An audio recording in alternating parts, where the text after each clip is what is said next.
notice, all of the board's meetings will be held remotely via video conference, so we ask the public to continually check the town's website for updates and new information. Can we have a roll call, Phil, please? Certainly. Chair LaFaro. Present. Vice Chair Finnerty, I don't see him yet. Secretary is here. Board Member Burke. Present. Board Member Long. Present. Board Member Blaney. Present. Board Member Zuccarelli. Present. So far, we have 6 of 7. We're good to go. Dennis is trying to get in. Can we join in for the Pledge of Allegiance? I pledge allegiance Allegiance To the to the flag flag of the United of the States States of America. and to And the to the republic republic for which it stands, one one nation nation, under under God, God, indivisible, with liberty. liberty, and and justice justice for all. for all. Any minutes, Phil? Yes, we have the minutes of September 24. September 24. Motion to accept. Motion. Florian, second by John Zuccarelli. 6 in favor. Okay. So we have a full agenda posted on the town's website for today's meeting. The town's planning staff, as well as applicants and their representatives, will be participating via Zoom webinar, which is being moderated by CTV. Charles Certain will be muting and holding the speakers in a virtual waiting room until it's their time to give testimony before the board. A reminder that applicants and their agents should state their name and address for the record. As is typical, there are no public comments allowed during the daytime meetings. The link to participate in this meeting via Zoom can be found on the town's website. This meeting is also being live streamed on the town's website on the town clerk's meeting portal. If you are having difficulty accessing the meeting, please visit the town clerk's meeting portal and click on the instructions link. Board members who must recuse themselves from any application will state so on the record and will be removed from the meeting until the end of the discussion and vote on the application. Finally, in accordance with the governor's order, this meeting will be recorded and transcribed at a later date and will be made available to the public. So I'm going to adjourn the afternoon session and go into the work session, which is the Hampton Bays Fire District.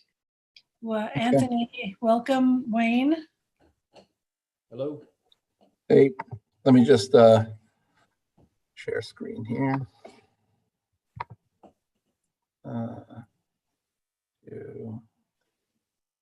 No, full screen mode is not there. There it is. Okay. So we're having a work session today on the Hampton Bays Fire District. This is the aerial photograph to the planning board. We did a subdivision approval on this a couple of years ago. This is the aerial. It involves 2 properties initially. This one larger property here, which is owned by the Hampton Bays Fire District. And then this adjacent property, which I don't remember who the owner is, but those were the properties that were involved in the subdivision. The goal of the subdivision was ultimately to create an alternative access to Good Ground Park, which was located to the north. How do I get to the, okay. This is, hold on. How do I go back, Matt? How do I make it bigger? I can X out. If you can. Yeah, we should just negative. All right, now I can. Okay, so just, and I apologize. So this is the subdivision map outlining the 2 parcels. I wanted the color-coded view. Here is the one adjacent property that I spoke of, and then here in the pink or purple was the larger Hampton Bays Fire District property. Then we did.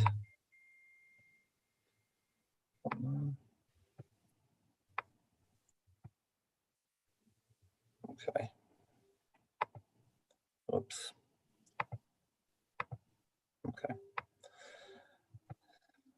So we had the 2 lots. I'm sorry, I'm on a different computer today. So we had the 2 lots that I showed you. And then what we were doing was a combination of a lot line change and a subdivision. The two lots that I showed you before, which was one lot over here, and then this larger piece, which was the Hampton Bays Fire District, was basically carved off into three lots. This lot here in purple was ultimately going to be the town's property. This piece in blue, the portion that was the Hampton Bays Fire District, would have been merged with this piece over here.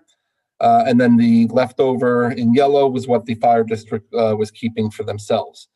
We did a conditional approval on this where we waived most of the subdivision requirements in lieu of the fact that we were trying to advance the Good Ground Park initiatives.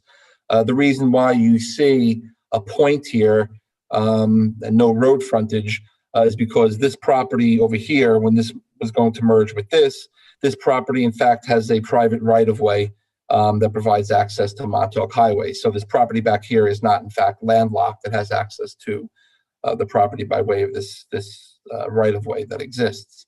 So we made it basically to conditional final approval. They had to get health department approval to finalize this map, which again is one lot here, the purple lot here to the town, and then the yellow would be left over for the Hampton Bays Fire District.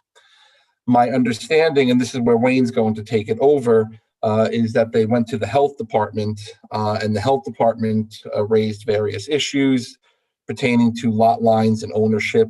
So the project got held up and, we've got to talk about looking at a slightly different map than what we're looking at now. So that's what Wayne's here to discuss is, we got to this point in the subdivision conditional approval to create the lots that you see here. And now they ran into an issue with the health department and Wayne's going to take it over from there. Anthony, can I just stop before Wayne starts? Where is Good Ground Park? I thought I knew what we were looking at. Oh, okay. Good, right to the north of this property, right here. Okay, that's okay. So it is the same piece of property that I'm thinking of. I Yes. thought you were saying it was down the other way. Yep. Sorry. No, I was confused. Thank Gotcha.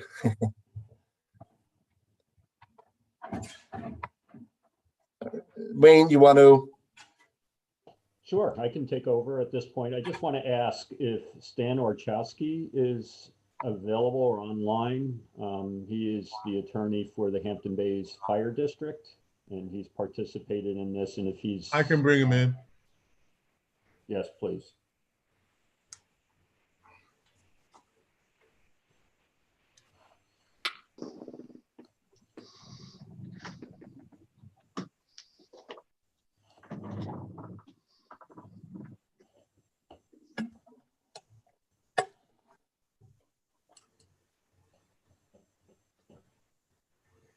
All right.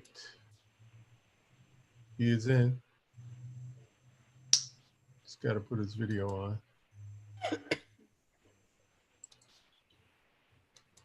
Stan, can you hear us? Yes. Good afternoon, everyone. Okay. So anyway, for the record, my name is Wayne Bruin, O'Shea, Marcinsick and Bruin, and I represent Good Ground Commons, Inc., which is the owner of the parcel to the west. And Stan represents the Hampton Bays Fire District, which was the parcels to the east. As Anthony indicated, this was more than a couple of years ago. It actually all started back in August of 2016. The Good Ground entered a contract with the Hampton Bays Fire District basically to purchase the portion of the Hampton Bays Fire District property, which is shown, Anthony was just pointing to, not the pink, the green, without our parcel to the west. And it was in that configuration as you see on that map.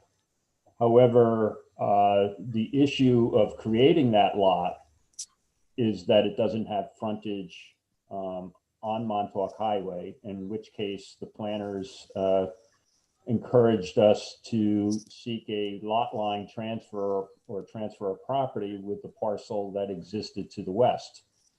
And the parcel to the west was a lot that was created in 1983 by a subdivision granted by the Zoning Board of Appeals.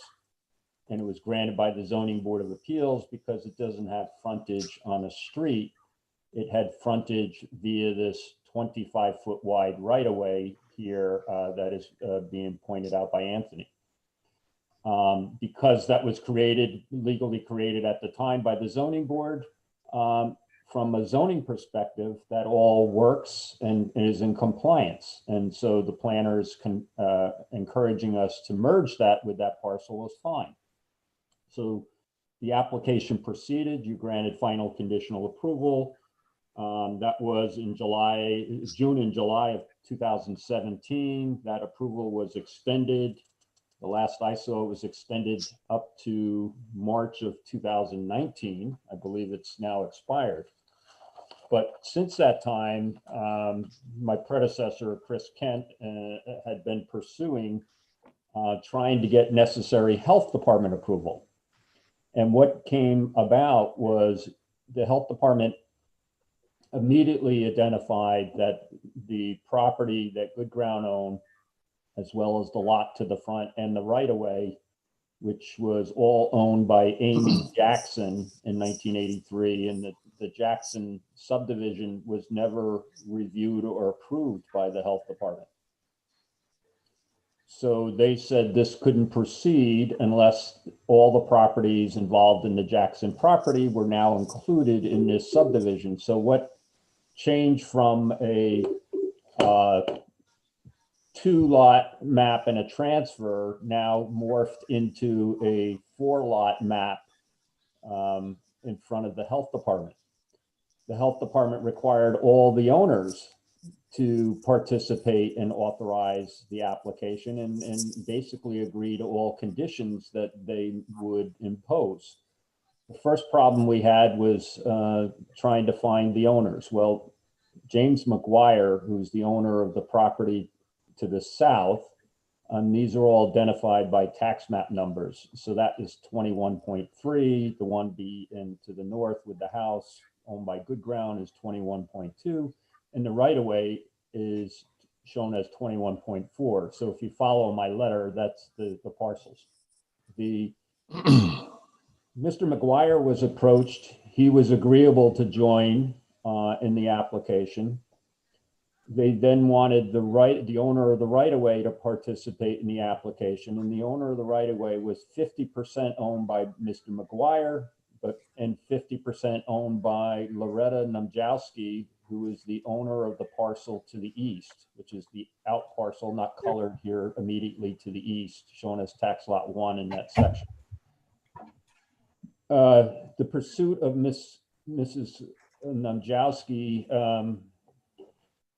initially by Chris Kent, he located her someplace in New Jersey. She was elderly.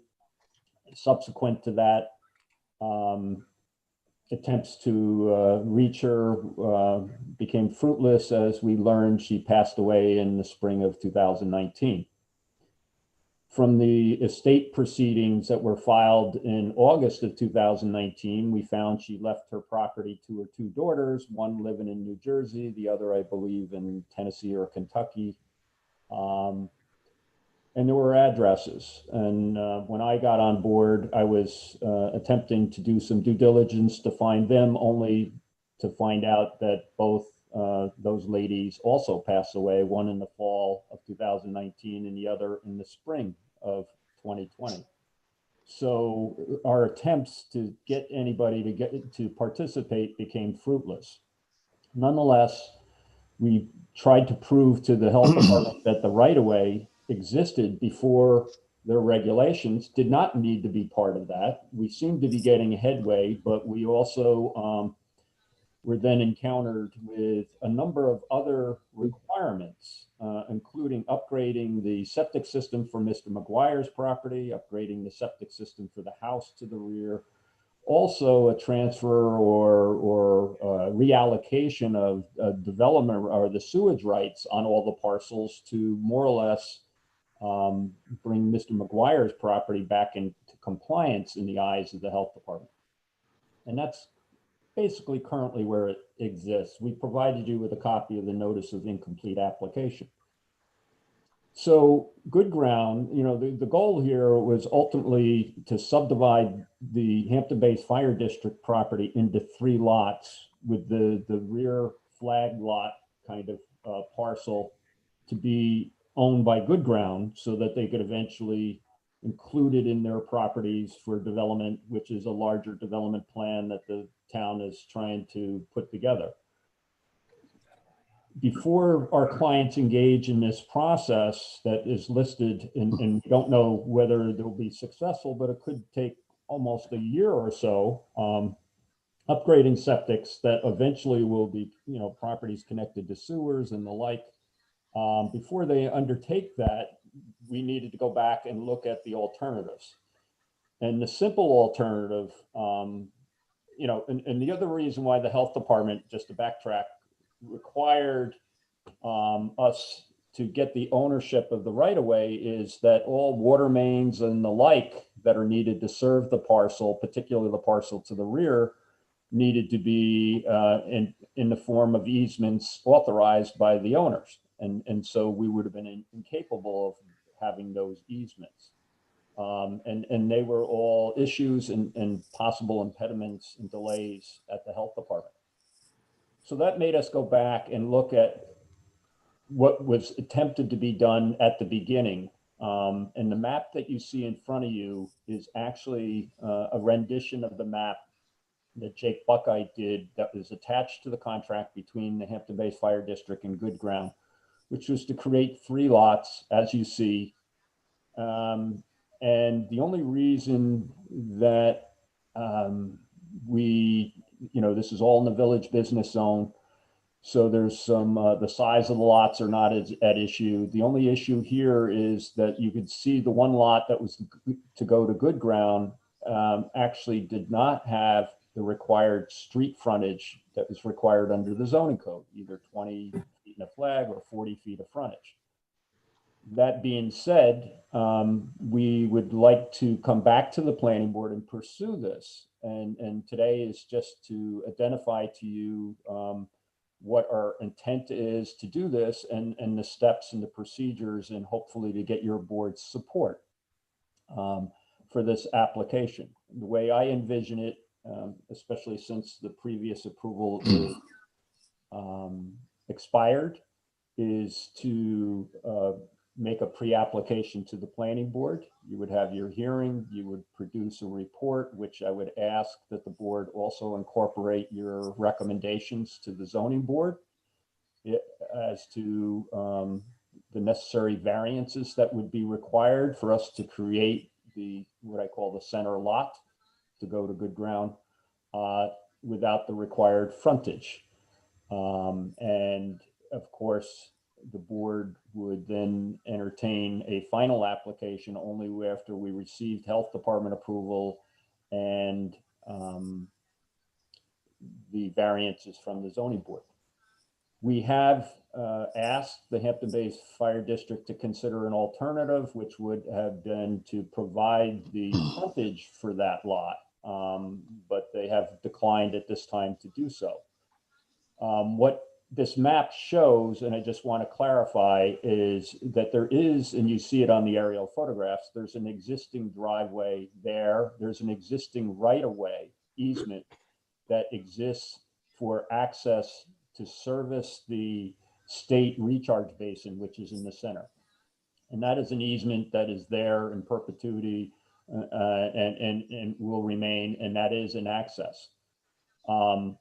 The Hampton Bays Fire District, and I can let Stan join in on this, has indicated that if the board pursues this, they would provide the necessary access easement to assure that our parcel would have access for code purposes. So that is my little presentation, and where we're trying to do, what this would do would shorten the process. Of course, if we had the frontage, that would make it easier for the planning board, no need for variances. It would also eliminate any need for easements actually with the health department, because each lot would have frontage.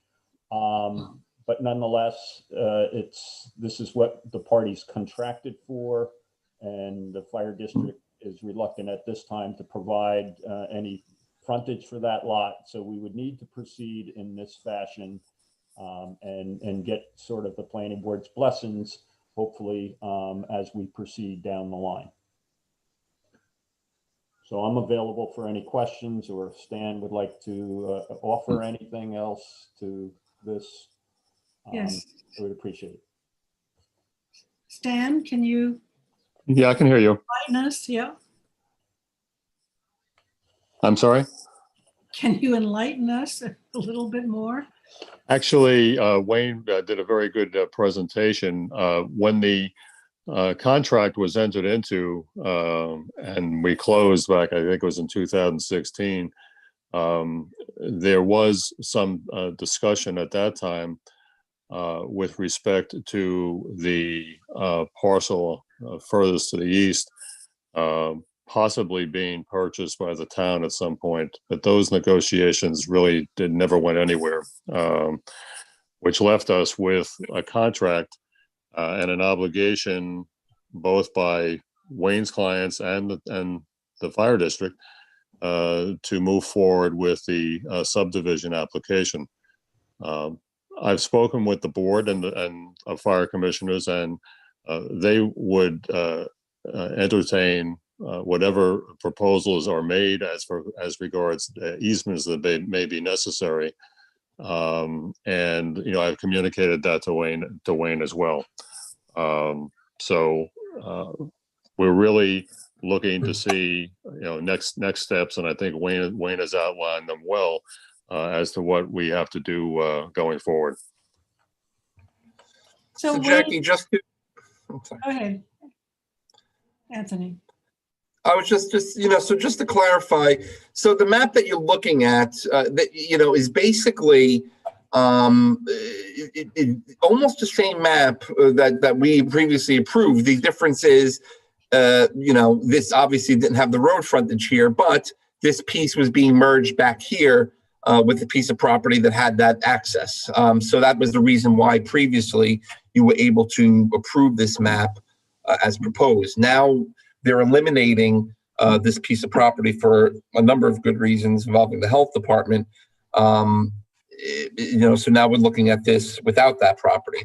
Basically, the two questions, or the question that the planning board has to answer is, number one, would you support them proceeding with this subdivision application with no road frontage for this piece by going to the zoning board of appeals and accounting for access by way of the existing right-of-way that is already there? Or do you want the map to show a conforming street setback for this lot back here? Obviously, in planning, we try to get conforming lots to the maximum extent possible. And that's always going to be the recommendation. I think that, Wayne and I forget the other gentleman's name, I'm sorry.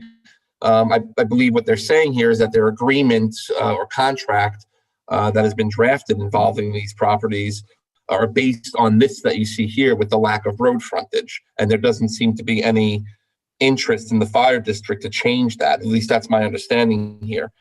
Nevertheless, like I said, the planning board's always, the goal is always to create conforming lots, and that would include having access for the flag lot back here. So that's really the issue that the planning board is looking at, is this street frontage for this particular property. I would just, if I might, when the parcel was originally purchased by Wayne's client, the development plan here was, and they did acquire the additional properties to the west. That was their development plan. The district agreed with that plan. That's the plan that went forward in terms of the earlier application and the conditional approvals. So it's not that the district has changed its position. The district has taken the position all along that the development plan that Mr. Kiola had was a good one, especially from his perspective. And it would have, with the other lots, would have given him the access to the roadway access. And none of those factors changed up until the time that we reached the point that these additional health department requirements were being imposed. Anthony, can you just confirm the map I'm looking at with this Yeah. flagpole going down to Montauk Highway? You're saying that is just a right of way? It's not actual part of that property? Let me I see if can can zoom clarify in a that, little bit. Anthony. So it's sort of distracting a little bit, Glorian, on this map, because there's a state recharge basin in the center here. Correct. And they have no frontage on a street. And when they built that, they acquired an easement, a right of way that is right there. It runs, you can see the dotted line. It runs all the way up to the length of their parcel to that point right there. So there is an existing driveway and right of way. That's an easement to the state, and that's to the state only. So the issue here is the lot that was being created, our flag, so to speak, to this back portion of the lot included that, and it covers that easement up to the point where the little triangle area or point is down on the end. What we're saying and what Stan is saying is that when we create this lot, and the board approves it with necessary variances, there will also be an access easement from the fire district over the easterly lot, over that triangular portion, so that they have always access. And it just so happens to be, it will be in the same location as the existing state access. I guess my confusion was it's all blue, so I was assuming it was Yes, all and one piece of property. I told Anthony that, the surveyor did that map, and Yeah. Anthony did nice colored maps. And I said, Anthony, why don't you do another map? So, because I think this blue thing will confuse people, and it Well, confuses you- me. And you so, succeeded. yes. So No, I it just want isn't- to point one thing out is the issue is, unfortunately, no one knew, and I don't think anybody in the town knew as well, for all purposes from the town, the division that was granted by the zoning board complies to zoning and was properly granted. The issue of the fact that it didn't receive health department approval and all these other side issues, no one expected. We engaged in this process for 4 years with the health department, and essentially we've dragged the Hampton Bays Fire District along on a process to legalize, in the health department eyes, some subdivision on the west, which has nothing to do with the Hampton Bays Fire District property. So we're trying to just finalize our agreement with the Hampton Bays Fire District, not engage in the properties to the west. That being said, our client eventually will have to deal with that. But I think the issue and how our client deals with it is will become sort of moot, because we're looking to acquire additional properties. There's going to be sewers. So the fact that upgrading septics and the like are not going to be involved. So for the time being, this is a process that have no impact on anybody, particularly the fire district or otherwise. We are able to get this map finalized. It technically legalizes the division as you see it, and it allows the parties to go forward.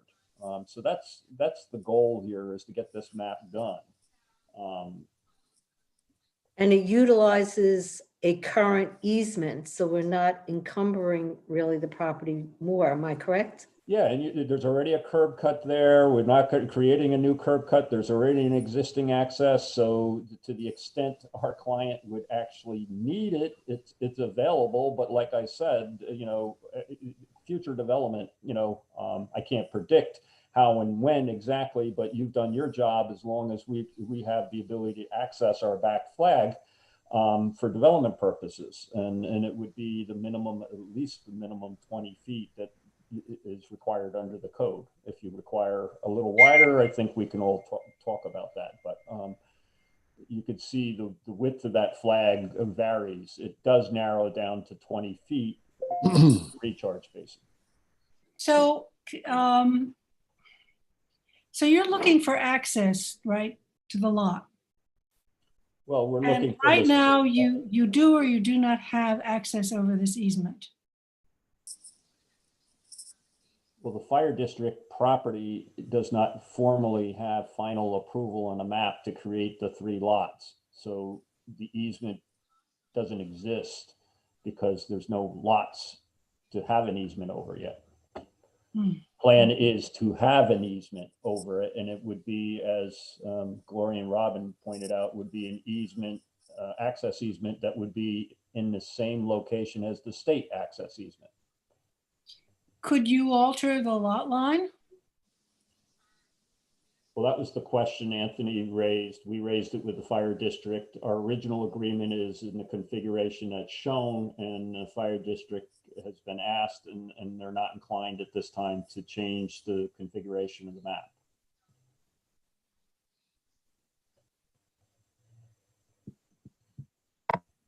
Well, that creates a juggernaut, doesn't it? I mean, how can you, is there not some kind of compromise that could be arrived at here?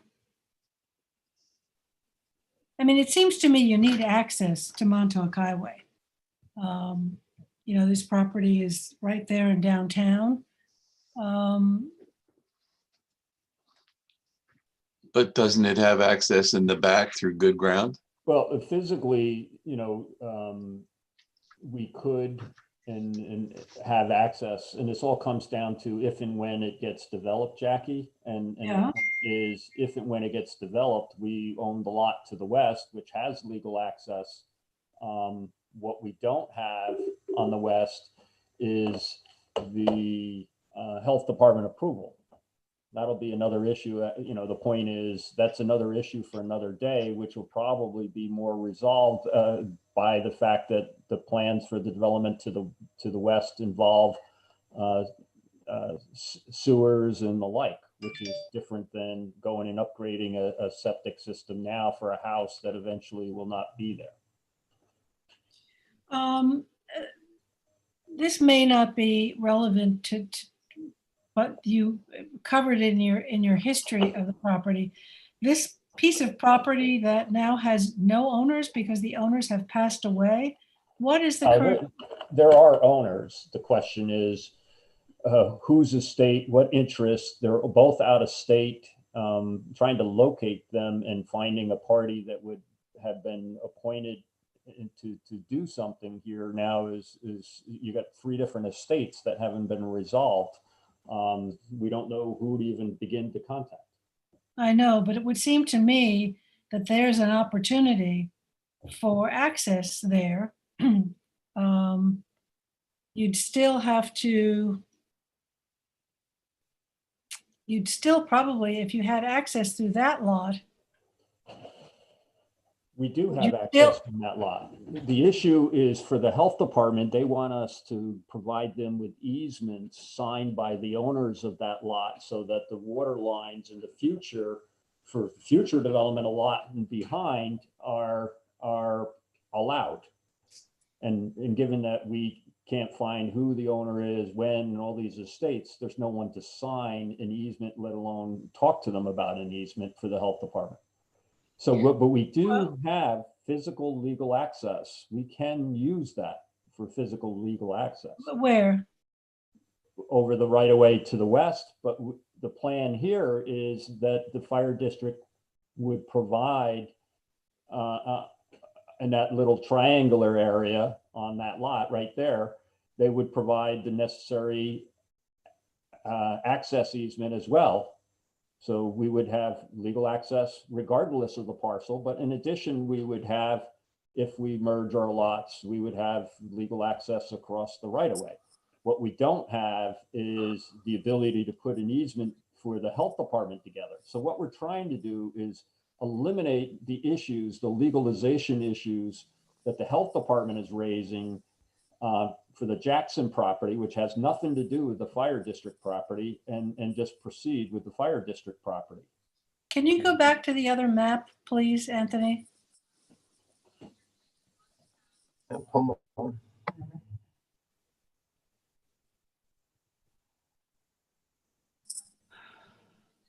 Is it this one?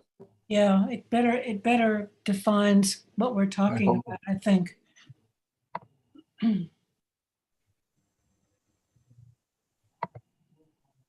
Okay.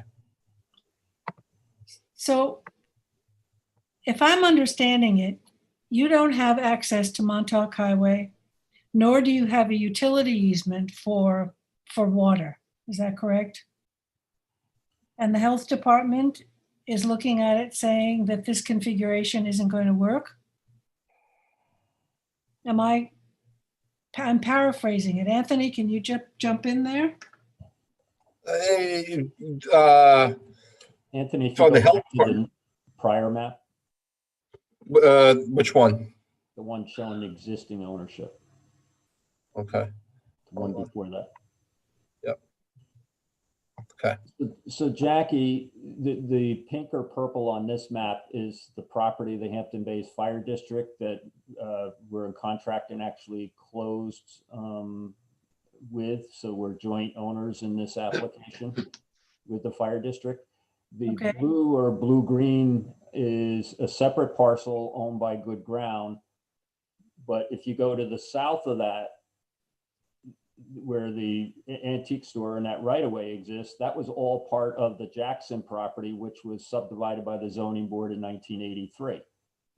When we went to the health department to do this subdivision, which is the next map, and merge that back flag lot with the property to the west, which would have has its legal access established by the zoning board, the health department says the Jackson subdivision doesn't have health department approval. So you got to bring in the other Jackson parcels, which was the McGuire property in the front and the right of way.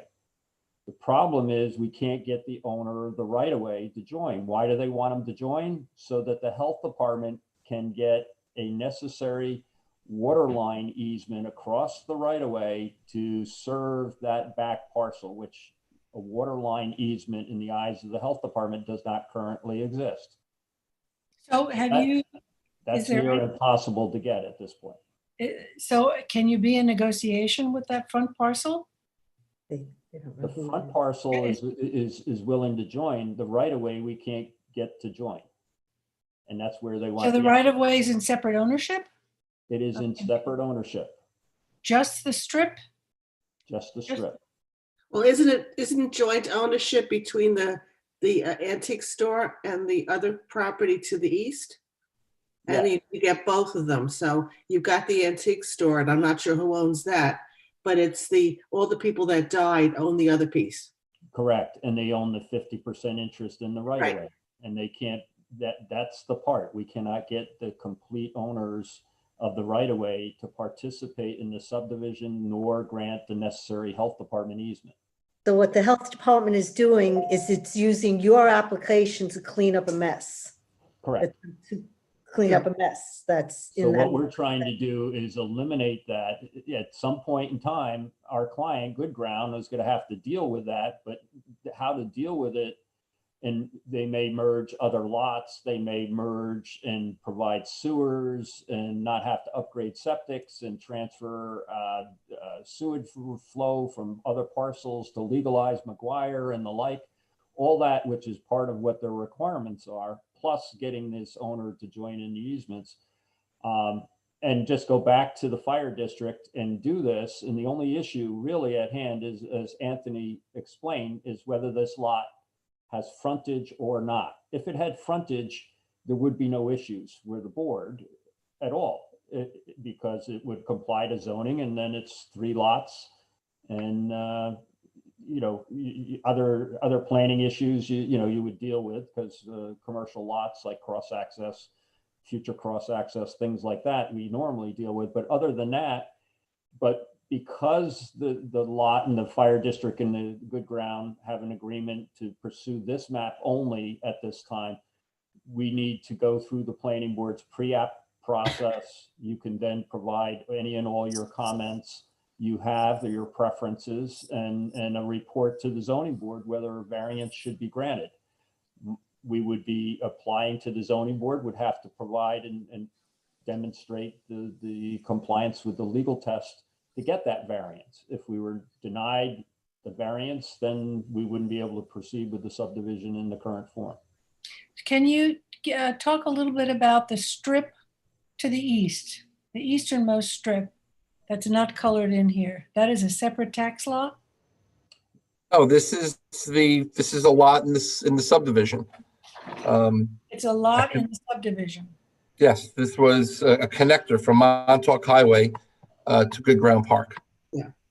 And who owns that? Well, that's right. This is all by the fire district right now. That's the fire district. Yep, But it's all, Isn't the town going to acquire that? yes, at some point that was the plan.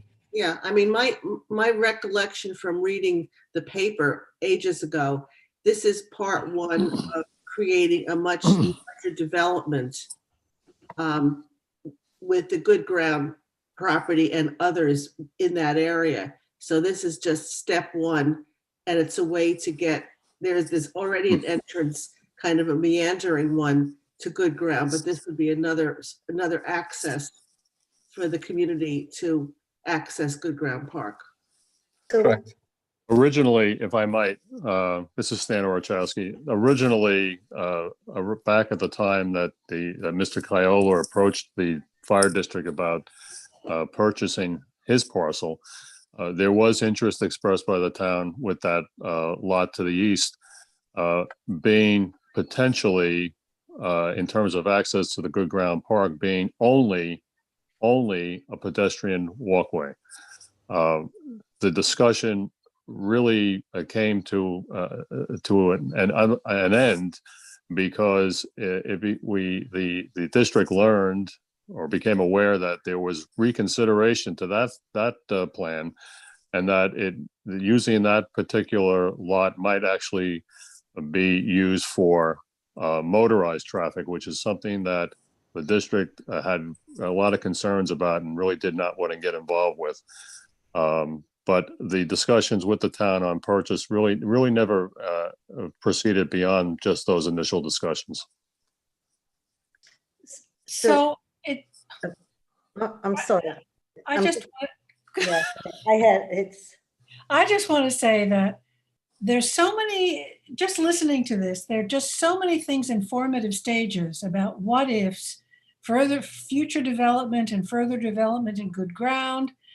People can't be found who own this property. That, what are we looking at here? What could we even entertain to suggest or approve when it's really, I'm going to use Robin's word, it's a bit of a mess, Seems to me that not only from the health department, but also from a planning and development property here. It's right in downtown Hampton Bays. So Can I ask you a question? Would you have a problem? Do you entertain that there will be a problem getting the state to allow you to share that easement? The easement is not exclusive to them only, so we don't need any authority. It's subject to their rights to reasonable access, and we can't interfere with those rights. Okay. As long as they can ingress and egress to maintain the recharge basin and the pipe that goes there, that's it. So putting an access easement on top of that and they can still use it for access is not an issue at all. Yeah, that's where I'm heading. So from a planning point of view, all right, we are giving you relief to proceed because of the mess on the other side, which was not of your causing, nor did you entertain that. This easement this property is already encumbered by the easement. From a planning point of view, is there, Anthony, any issue with now just letting the back piece also use that easement? Do you entertain a lot of traffic? Is there any kind of implications of now expanding the usage of that easement? I would say in this case, I don't have any major issues with it. Number one, as long as we could get the access, I leave it up to the great legal minds to tell me that the existing easement doesn't prohibit or would prevent them from having access back here. At the end of the day, we're talking about, if you look at this, really a triangle strip of about this big. If this line came straight down, we wouldn't be having this conversation. So what we're talking about here is this little bit of area, that's up for question here. So who owns that, Anthony? Who owns that little triangle? No, this is all the Hampton Bays Fire District right now. It's all Hampton Bays Fire District. All I'm saying is Well, so why did that ever happen, that it bifurcates? That it came to this point. Yeah, I don't know why it was designed that way, to be quite honest. It might have been the zoning. Well, Jackie, at the time, remember when this was designed, this piece was being merged with the piece back here, which effectively has a 25-foot wide right of way to Montauk Highway. So the issue of frontage was a non-issue at that time. These properties are being eliminated from the subdivision. So the question is, how do you deal with then the road frontage for this piece? And the only question really for the planning board is, would you be willing to support relief from the zoning board? Can I just interrupt? I'm sorry.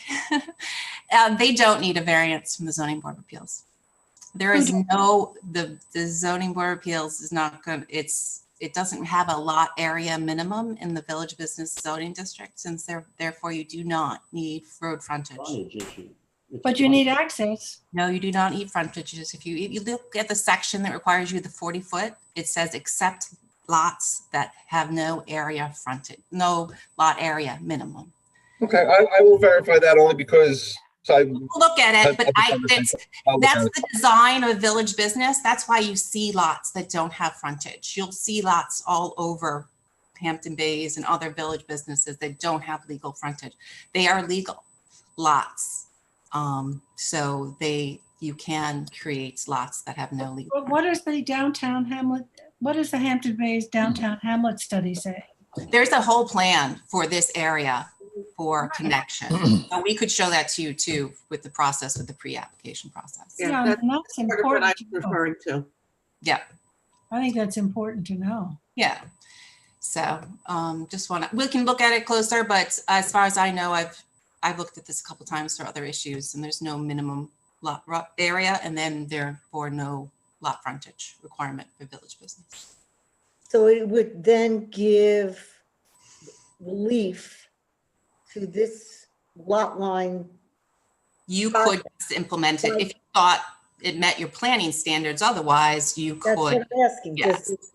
And it seems that you're using an existing easement to allow access to the back piece. And what I'm asking from a planning point of view, are we doing anything planning wise that granting this would endanger or change? That's a good question. That's what the pre-app process is for. But I think in the other case, you want future cross access with the lots, and you'll have planning tools that you can implement with this for future. Yeah, but I would think that we also want access. So, I mean, I don't understand this easement. Will you be able to put, is it also a utility easement? The yes, easement that, this easement would be a standard access and utility easement. It would have the standard language that we'd require in any one of them. that's available or not available to this development? It is available. Both. It It is available. Yeah, and that's been stated. And so I'm happy to hear what Claire is saying. If that's the case, certainly eliminating the need for variances would be great. But I do think we need to go through the pre-application stage, and then you can discuss all that. And I think the planning issue, as Anthony's indicated, the easement is necessary whether variances are required or not, to ensure that back flag lot has access to the street and can put the utilities in, and that the fire district is willing to grant to allow this lot to be created. Claire, can you give us the code that you're reading from? Yeah. Yeah, I just looked it up. I have it. What is it? So the section is, let me bring it up. Section is 33082, which is lot width. Lot width.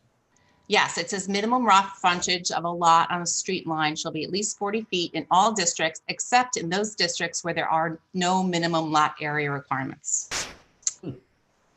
So that's the area. There's only It one would seem district. to me that what we should do is look at the overall Hampton Bays Business District plan, Mhm. and from a planning perspective, see if this in any way is against the way that was designed. Right, That- I agree. Good point. Lauren. It's So a good point. that would be what the applicant should be doing, is showing us that.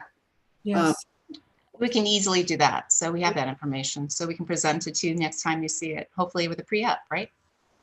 That would be my recommendation, is let's get a pre-app in there so we can revise the, get a new pre-app, and we will identify all these issues as site plan and otherwise. Great. Okay. Anthony? Yes. Yeah, if I may ask you, you said you have a standard easement agreement with regard to access and utilities. Is that something that you could send my way for me to take a look at, please? I can do Yes. that, Dan, too. I have many. Please. Great. Thank you. I'd like to see that review with my client.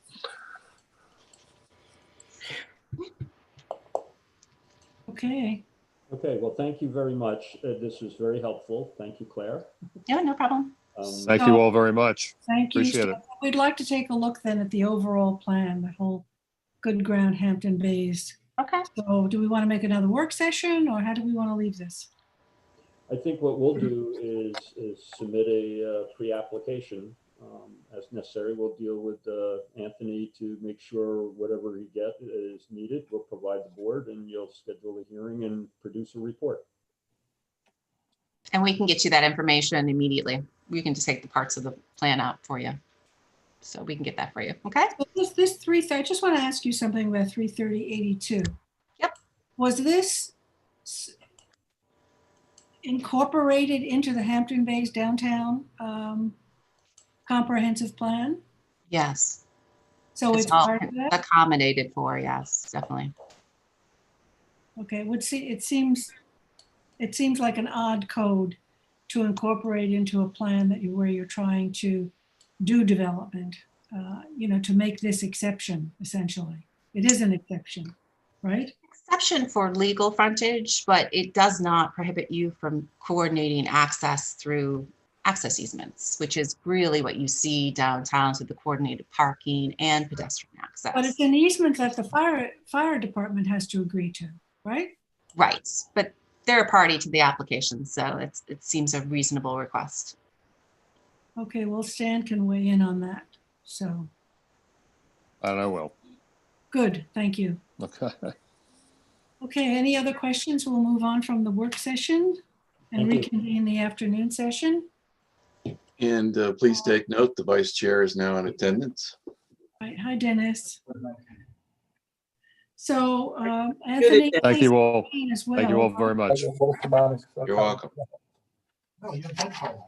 NCAR LLC. Mine has this one here. Wayne, are you back? Is this Wayne as well? No, it's not. Hold on. Let's see here. Hold on. Oh, it's Farrell Fritz, yeah. Yep. All right. Hold on 1 second.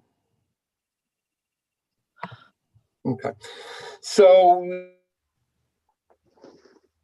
we have a new this is in the CR 60 zoning district, head of Pond Road and upper Seven Ponds here. This is the parcel here. It's got, I believe, 40 feet frontage. And so we have, like I said, a 2-lot subdivision, basically to split it. Whoops. No,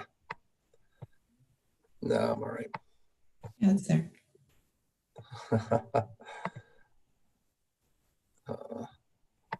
Just bear with me.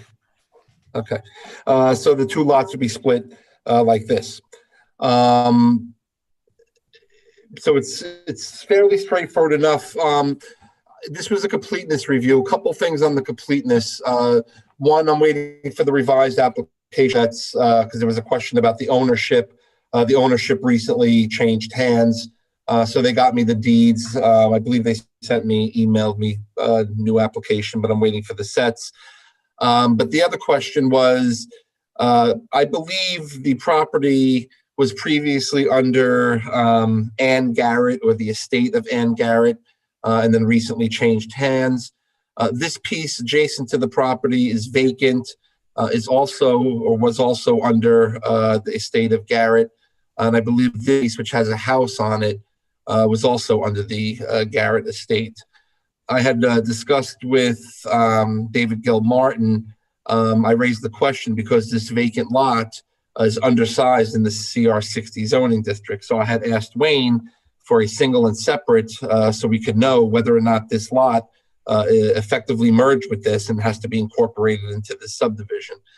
I was advised that they're in fact before the Zoning Board of Appeals tonight, as a matter of fact, on the question of whether this is a single. So my recommendation would be to deem the application incomplete until the zoning board makes that decision. And if it's found that it's single and separate, then we don't have to worry about it. If it's not, then it's got to be included in the subdivision. So that's why I was recommending that we deem the application incomplete at this point.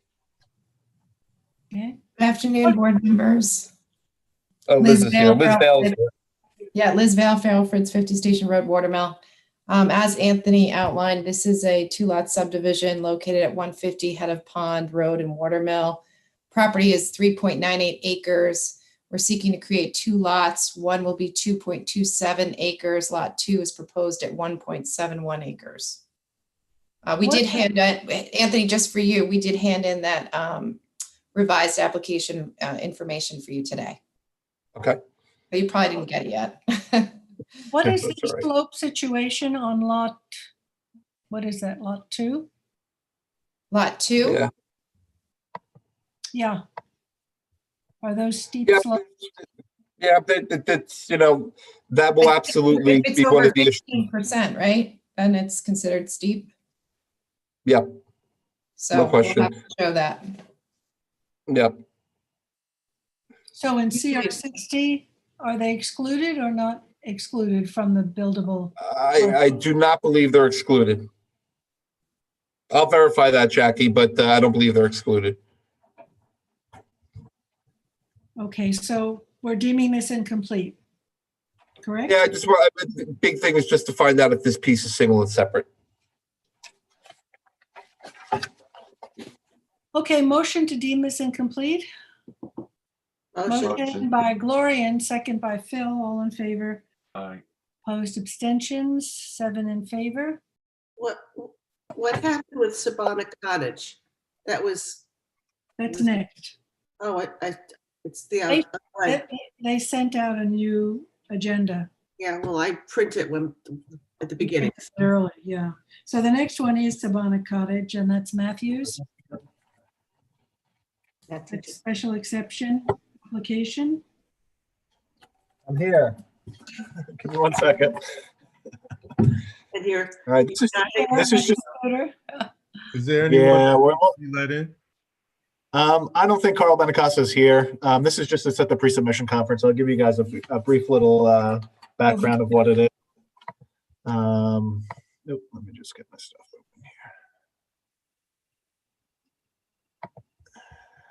open here. All right, because everybody can see that? Yeah. Okay, good. All right, so this is just a scheduled pre-submission conference. It's a site plan and special exception to demolish the existing single-family home and construct a 2-story, 4,130 square foot building for special trade contractor use. We do have a plan here, conforming building size, conforming location for parking. These are some elevations that they've sent us. It's pretty residential because it's, residential across the street. Floor plans. cottages there, aren't there? No, there's a house there now. Across the street is cottages, I believe. Yeah, that's what I meant. They have everything they need for a pre-submission. So I'm looking to set this for January 14th. Okay.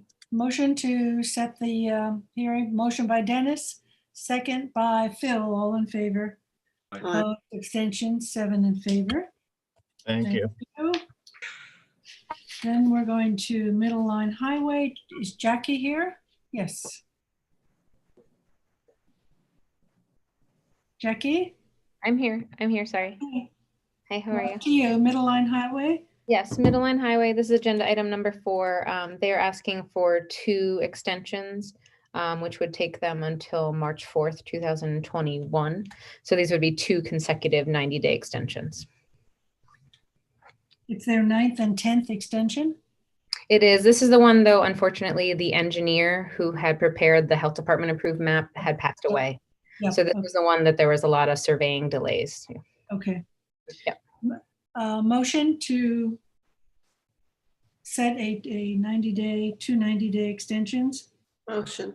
Motion by Dennis, second by Gloria, and all in favor. Aye. Opposed, abstentions, 7 in favor. Thank you. Number 5, Claire, EMC Corp. Yeah, I'll share the screen with you. There's nobody coming for this one. I'm just going to update the board on this. Oh, did it kick me out? Yep. Let's go. How's that? So this is EMC. This is how the lots look like now. You considered a subdivision plan for 3 lots. Because this lot was not subdivided from this lot with approval from the planning board or the health department. Since then, the town has bought these lots, number 1 and 2 in the Sugarpack Hills through CPF funds. However, the subdivision was never completed. They were so close to the subdivision completion, but then they walked away, the previous owner of the lots. So lot number 1 now is owned by the town, so they're party to the application, and lot number 2 is owned by Mr. Angiola. So they're coming forward with a simple subdivision plan pursuant to our code with the waiver, because this parcel will be open space and this parcel will remain as is, has a house on it. So there's no issues with utilities and such on the property. So before we, you press a resolution soon on this project, I wanted you to get up to the speed on this. This would be utilizing the waiver provision of the town for open space purposes. Okay, so this is not a 3-lot subdivision any longer. No right? longer, it is a 2-lot subdivision. So I subdivision. will change the description, and then you'll pass a resolution to that effect. So it's a much simpler subdivision, and we have all our mapping notes proper for the health department approval, and they need an updated health department for just the 2-lot subdivision. But again, this lot is open space, all open space parcels. So there's no development proposed here, and this will remain as is with their development. Okay. This isn't where they found the artifacts, is it? It is not. No. Okay. But because of that, it encouraged the town to purchase properties in this area that are not developed and are pristine. So this is an undeveloped piece of property and will be part of our trail system going forward, which is great. Good. So no action on that. No action on that, but you'll see that shortly for a resolution, and this is the appropriate map that will be accompanying that, okay? So Great. number 6, the Corp with Red Barn. That's Jackie, that's you, and Watermill. Yes, actually, that is off the agenda for today. Number 6 is off the agenda. Okay, stay there, because number 7 is Rolling Ridge, section 2. Yes. Let me share the screen. And actually, Brant Rayner is here on behalf of the applicant.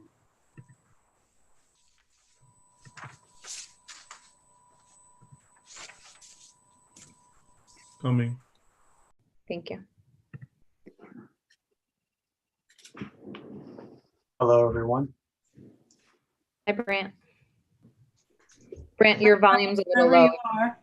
It's low. It's a little low if you want to turn it up a little bit. I will try.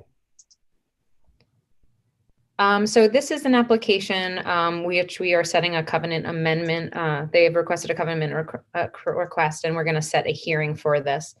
I have the hearing date set for January 14th, but this is an issue where there was actually a road reverter, a 50-foot road reverter to gain access to these properties if they were ever developed. Since then, right now it's built as a common driveway, and since the subdivision map was approved of Rolling Ridge Section 2, which encompasses these lots as well as lots to the south, this parcel that could have been further developed actually was purchased by the town for open space purposes. So what we have now, this actually shows you the road revert easements in this light blue where the hand is following. Mhm. You can see right here, Town of Southampton, and this is also see Town of Southampton here. So a similar application was handed in on lot 12. I believe this is lot 11, right? Yes. Okay. Sorry, I just want to make sure I got the right lot numbers. So this house and residential lot also received very similar covenant amendment request. We reviewed it in 2017 and it was filed in 2018. So the new owner of this lot is requesting a similar request. And then this is the existing conditions, which this is showing the 50-foot reverter. And you can see the buffers here for the unimproved lot is right here.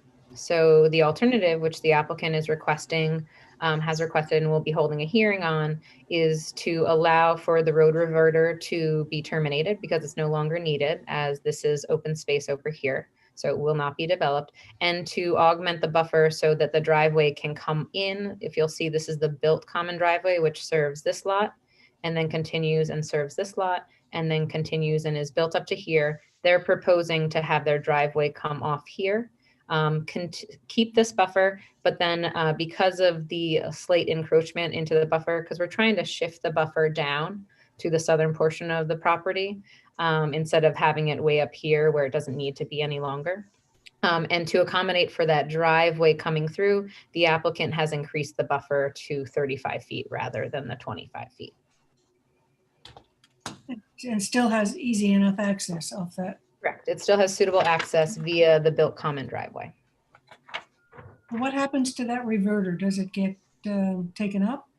Yeah, it was required through the covenants and restrictions. Through amending the covenants and restrictions, we'll remove the language that's not pertinent any longer. And then we'll also provide a description of the new buffer. So physical reverter, I'm talking about that. Say that again, sorry. The actual physical reverter, is that a built out reverter? No, it's not built out. It's built to common driveway specs right now. Okay. It was like a theoretical road reverter if there was ever a need to develop here. Got it. Yeah. So today we are here to just, Brant, did you want to add anything? No, just that, first of all, thank you, Jackie, for helping facilitate this. But just that 35-foot buffer that's being proposed will connect into the 25-foot conservation easement along the west side of the property. And it will also connect into the 25-foot buffer on the southerly property, right where Jackie has her hand. So it makes it a completely contiguous buffer area for the surrounding lot 11, lot 10, and the adjoining lot 12. Good. Maybe you'll get some wildlife, some birds and what have you. There are plenty of deer and all kinds of fowl that come through the area. So it's actually going to be beneficial for the town who owns the property to the east or to the west as well. So it's a win-win for everybody involved. Great.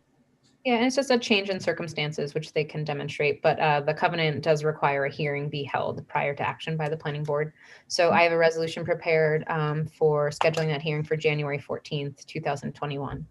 Okay. Motion? Motion. By Gloria, and second by Second. Phil, all in favor.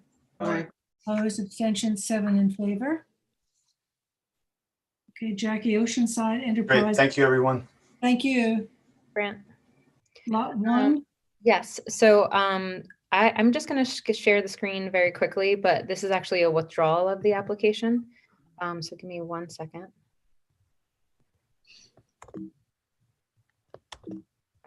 I'm having trouble exiting. Hold on.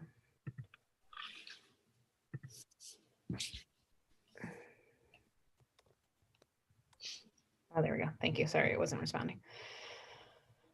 I just wanted to show you because Robin, this was the one that you were thinking of. Oh, This is the Shinnecock Hills. no, okay. So this is the map where we had Daphne before us, who was asking for a no further subdivision covenant. So it has a very similar name to the Gaza application that we'll be discussing later on, but they were asking to subdivide this into 2, and the house is built over here. So we received a letter from the owner asking to withdraw the application. So we have a resolution prepared to acknowledge the withdrawal of that application. Okay, can I have a motion to accept, motion by Dennis, second by Phil, all in favor, Aye. 7 in favor. Great. Okay. Then you've got 392 Mill Road. Yes. So if Bob Merrihew could please be let in. Looks like he's here.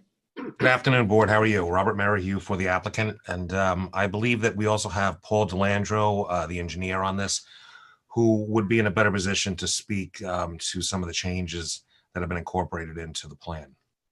Okay. All right. So Charles, just let me know when Paul is let in and I can. Coming There in. he is. He's here. Neither one of you have video, Robert or Paul. There you I was go. trying to save your afternoon. Okay, Paul DeLandro, do you have any video Or audio. or audio?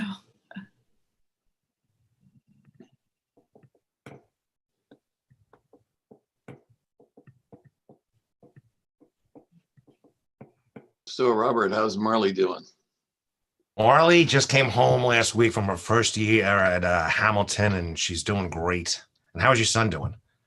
Super. He's on campus, which is good. Yeah, Marley was on campus, and Hamilton did an excellent job keeping cases to, they had one. But a lot of the students, I was told, different colleges all over the country were concerned about, you know, having a quarantine and not being able to come down for the holidays. And so they kind of took that extra week because there was only really one class that was in person on campus anyway. So it's a tough time. I feel bad for the kids, but they're very adaptable. Yeah. So is Mr. DeLandro here? Yes, Can we hi, Paul talk? from DeLandro Andrews Engineering. Okay. Hi. If you have some video, you can put it on, please. I do not have video available. at the I'll moment. share. Oh, okay. And I can share the screen. Sure. Okay, Jackie, you're on.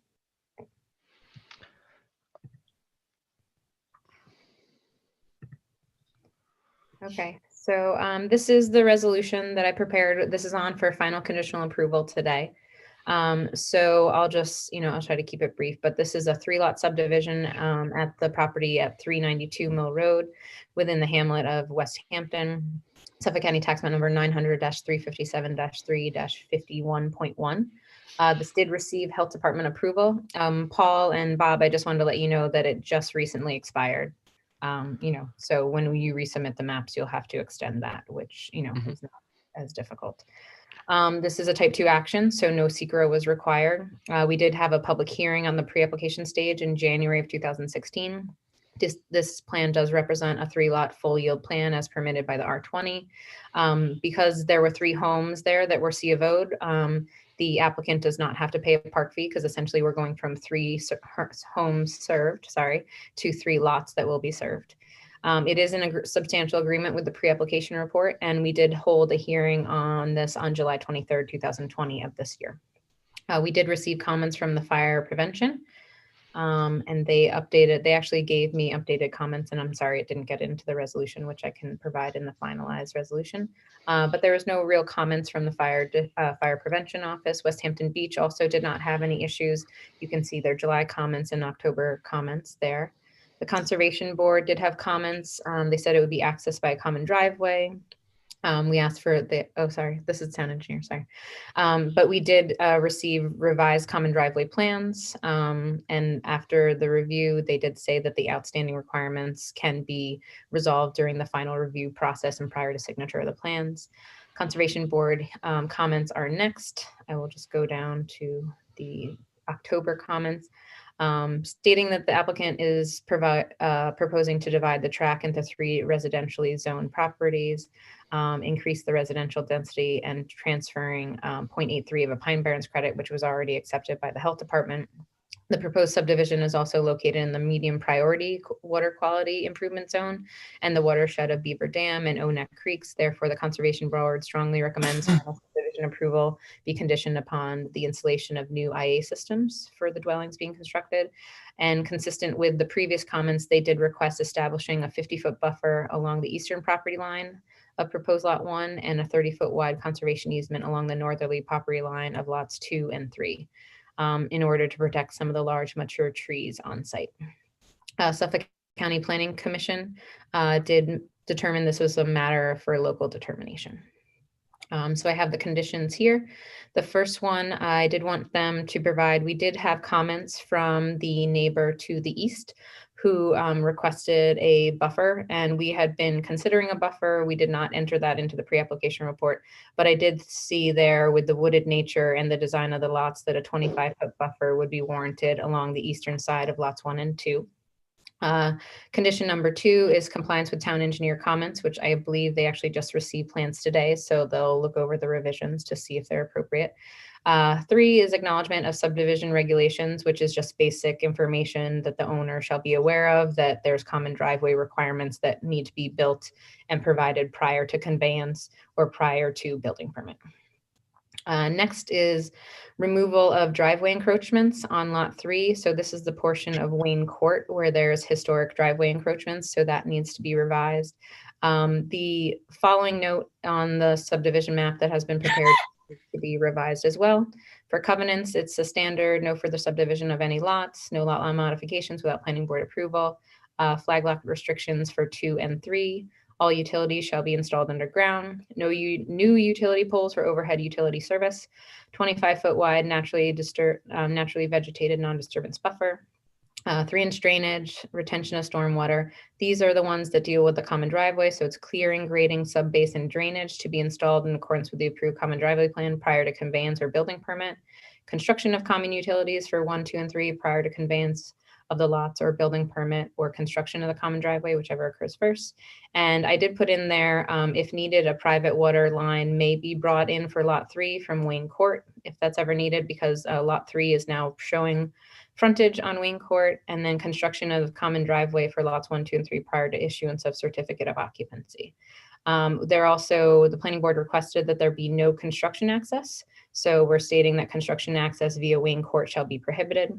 Although obviously if they need the water line to come in from Wayne Court, that would be minimal disturbance.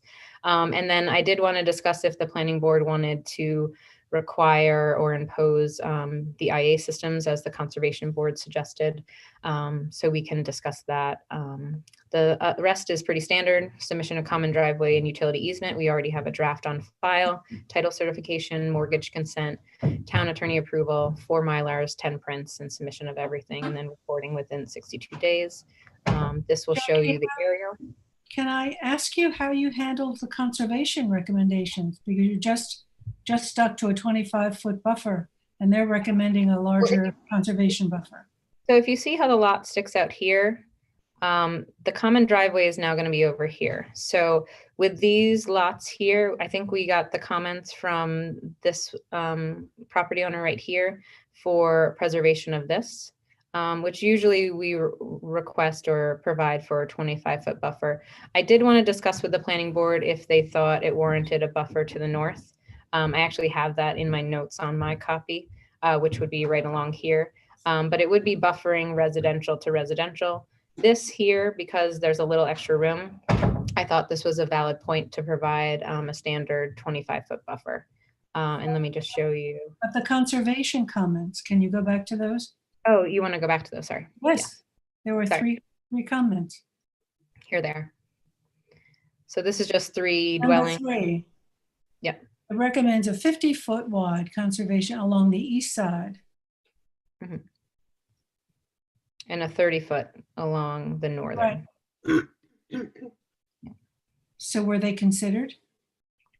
I consider them, they're compatible residential uses. So to put a buffer between 2 lots, between 2 and 3, I wasn't sure if that was valid, but I did think that putting one along the east to buffer that existing neighborhood and provide for preservation of those mature trees.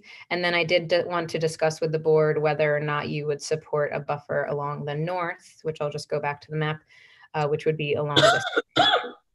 So essentially, I don't know if it warrants putting a buffer between the 2 lots, putting a standalone buffer here and then a standalone buffer here. But I was supportive of a buffer along the east here, and then did want to discuss a buffer along the north here as well. Where are the mature trees? Where are the mature trees, Jackie? They're kind of scattered throughout. They're here, and then there's a nice swath here.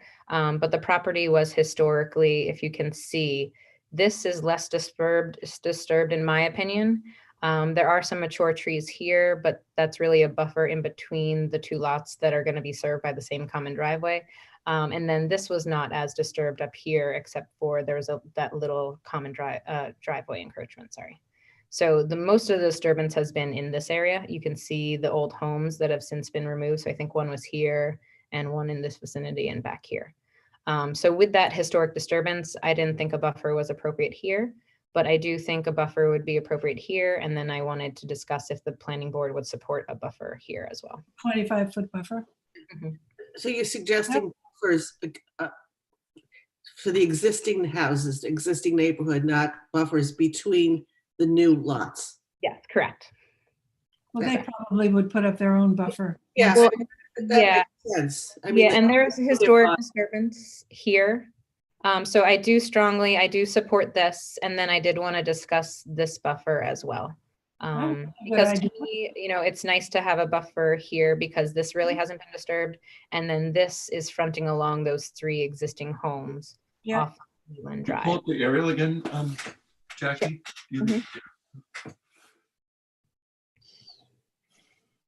I mean, so the buffer up here would help to buffer the driveway if you wanted to establish one here.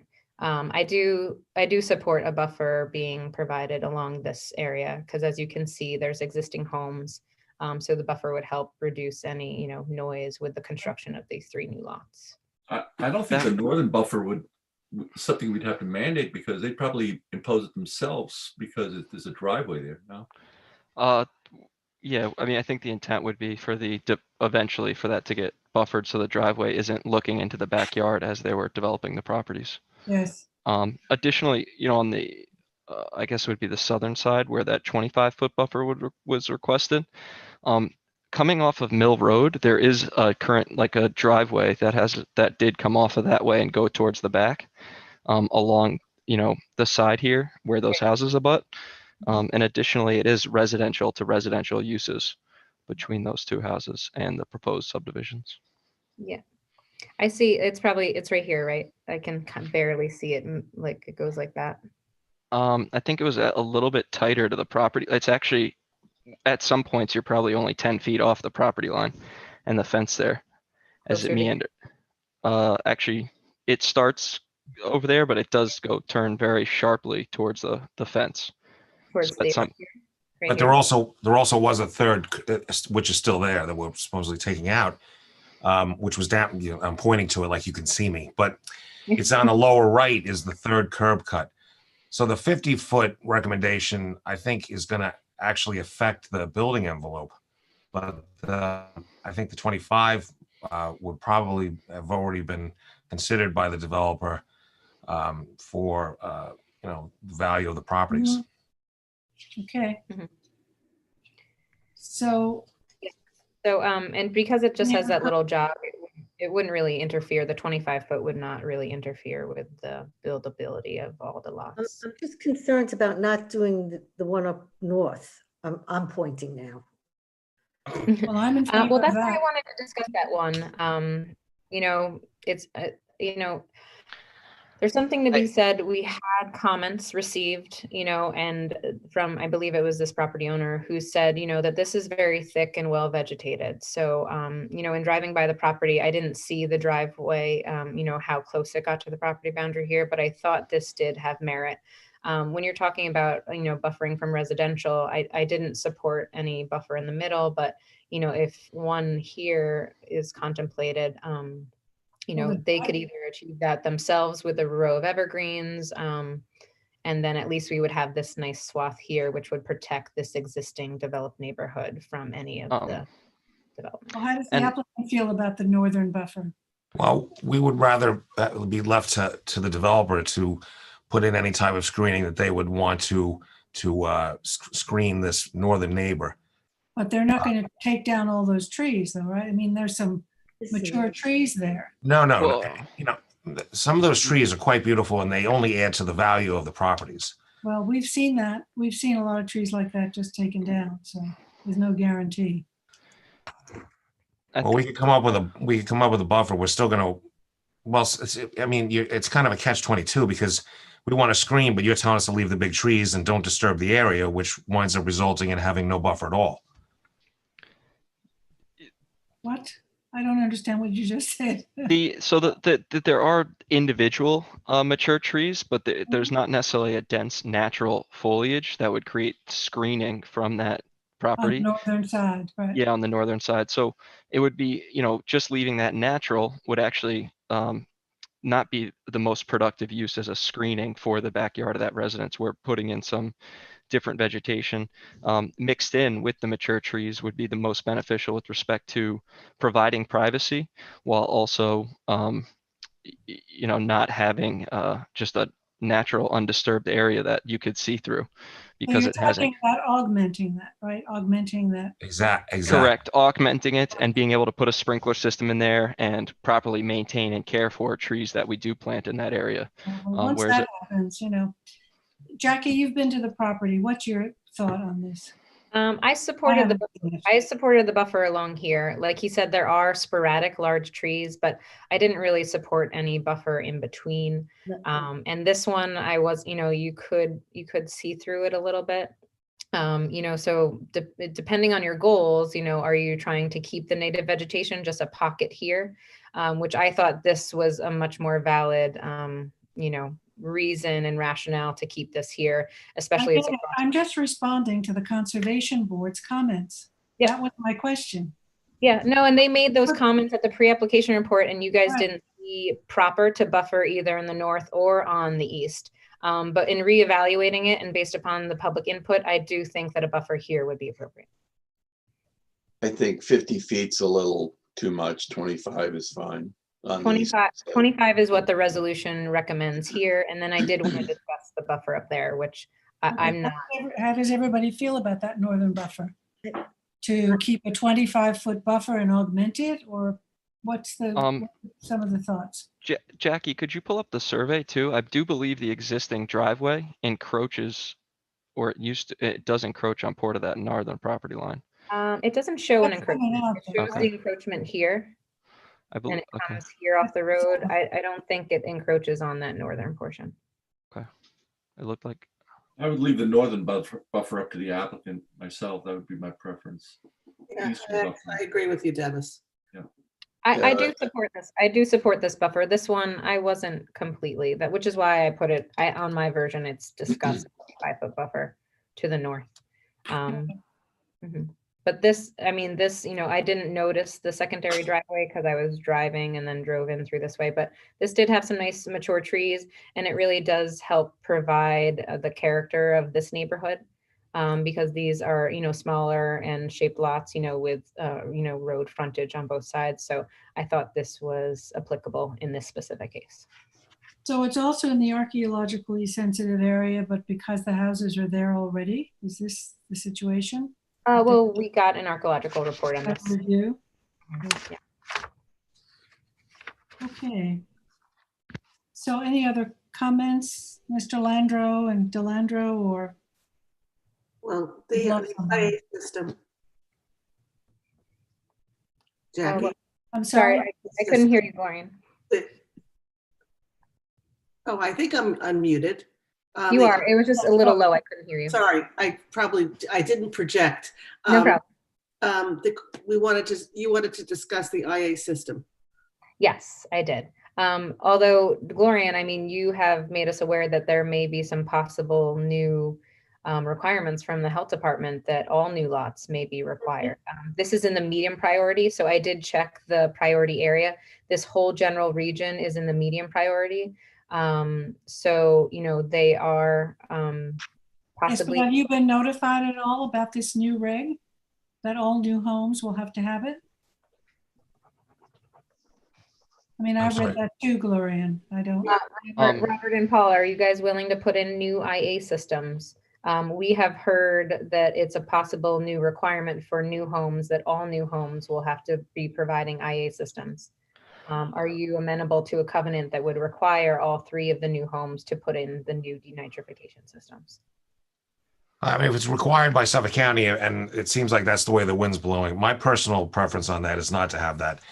Although likely, the developer might choose to do that way. But they are inordinately expensive when you compare them to the traditional sanitary systems. But I again, mean, when they make their application to the health department, if there is a new reg, it's going then to, they'll make us do it, exactly. they're going to make them do it. So why do we need the covenant? We don't. I just wanted to discuss it. It was something recommended by the Conservation Board. When I wrote this also, I was not aware that the health department would be requiring the possibility of new construction to install Pretty them. sure that's in effect. Yeah. What'd you say, Dennis? Dennis, what did you say? I'm pretty sure that's in effect now. I don't think they're thinking about it. I think it's law. It's Okay. I think it is. I agree. Okay. So, All right. So we can take out the covenant. And just put in that it's a requirement now, Suffolk County Health Department requirement. Yeah, I'll have to do a little bit more research on it because it was news to me. Sorry. Okay, I think the planning department needs to, what you learn, you can share with them. It's interesting though, they didn't notify us. Sometimes they ask for input and we weren't really notified, but it does seem to be. There was a press release. Oh, there was a. Okay. There was a press release with a press conference. I mean, I don't think that avoids notification, but. Sorry. Sorry. I didn't receive that. Sorry. Yeah, I almost missed it also. I'm sorry. Okay, so we're taking out the covenant and we're requiring an IA system per Suffolk County. So I'm taking out the northern buffer and just requiring the eastern buffer along lots 1 and 2. And then I'm taking out the last covenant, which is for the IA system, because if it's required, it's required. Well, exactly. I don't think I should have to file a CNR if it's already required by law and the health department's going to have to approve it. So sorry, I was just making notes. So I'm taking out this. And I had on my copy, I had a second one for a 25-foot buffer here. So I'm striking that as well. Thank you. Well, that's the eastern one. That's the one we want. Yeah, the eastern ones I'm keeping. I'm just saying on my copy, I had discussed the 25-foot buffer right underneath it for the north, which I'll strike.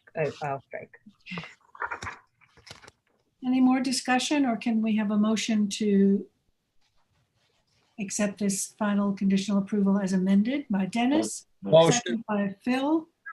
Second. Second by Zuccarelli. Sorry, John. That's okay. All in favor? Aye. Opposed, abstention, 7 in favor. Thank you. We thank the board and hope that the board enjoys, and as well as staff and the attorneys enjoy a happy holiday. Thank you. Thank you. Thank you very much. Thank you. Matthew, 12 Fosters LLC. Foster, or everyone knows where it is in Bridgehampton. It's another extension, unfortunately, but just until December 10th, and then we're done. I've got revised plans have been submitted. I just haven't had the chance to review them yet. So hopefully, an extension. Yes, it's an extension to December 10th. Extension. That's our next meeting. I'm going to hold you to it. Motion. I'm going to hold myself to it. You saw the revised plans, Matthew? I haven't had the opportunity to review them yet. No, Okay. but they're in. Let me know. Motion by Zuccarelli, second by Dennis. All in favor? Aye. Opposed, abstentions. We're extended to December 10th. Matthew Shinnecock Hardware East, number 11. Yeah, Charles, is Kevin Springer in the waiting room? I don't see him actually.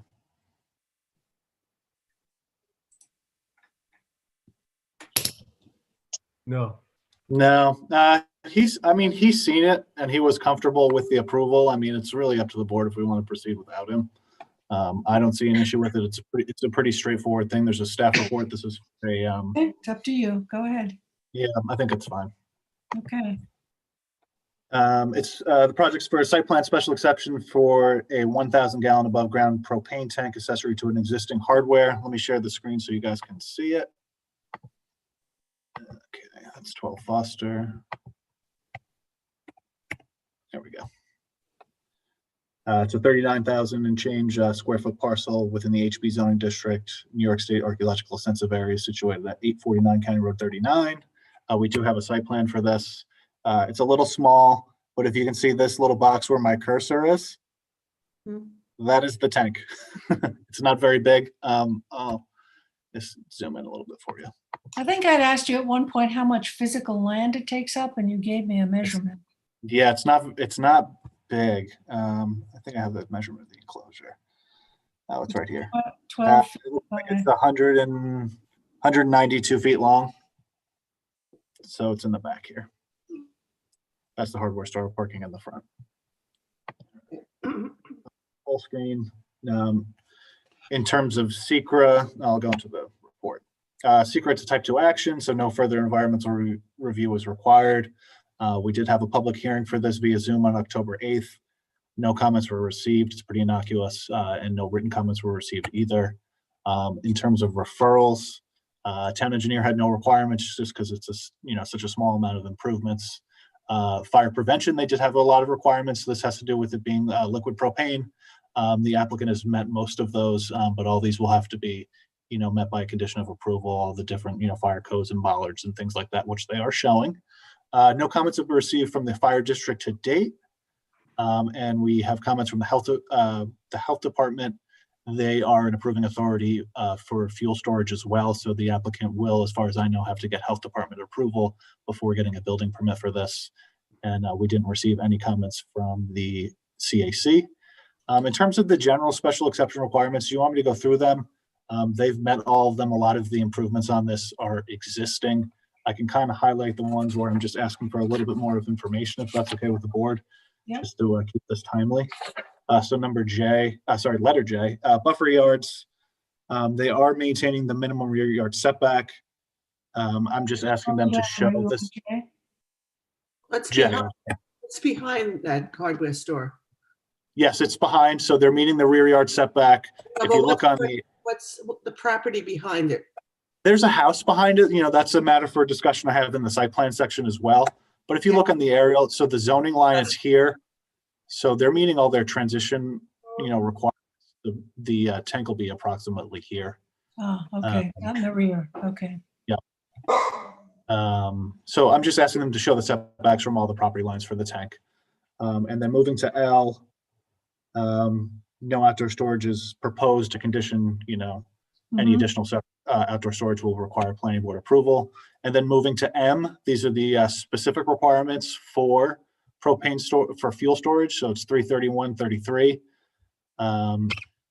A, any such installation of flammable liquids or gas shall be in conformance with the applicable conditions of the National Board of Fire Underwriters. We really rely on the fire marshal's office here.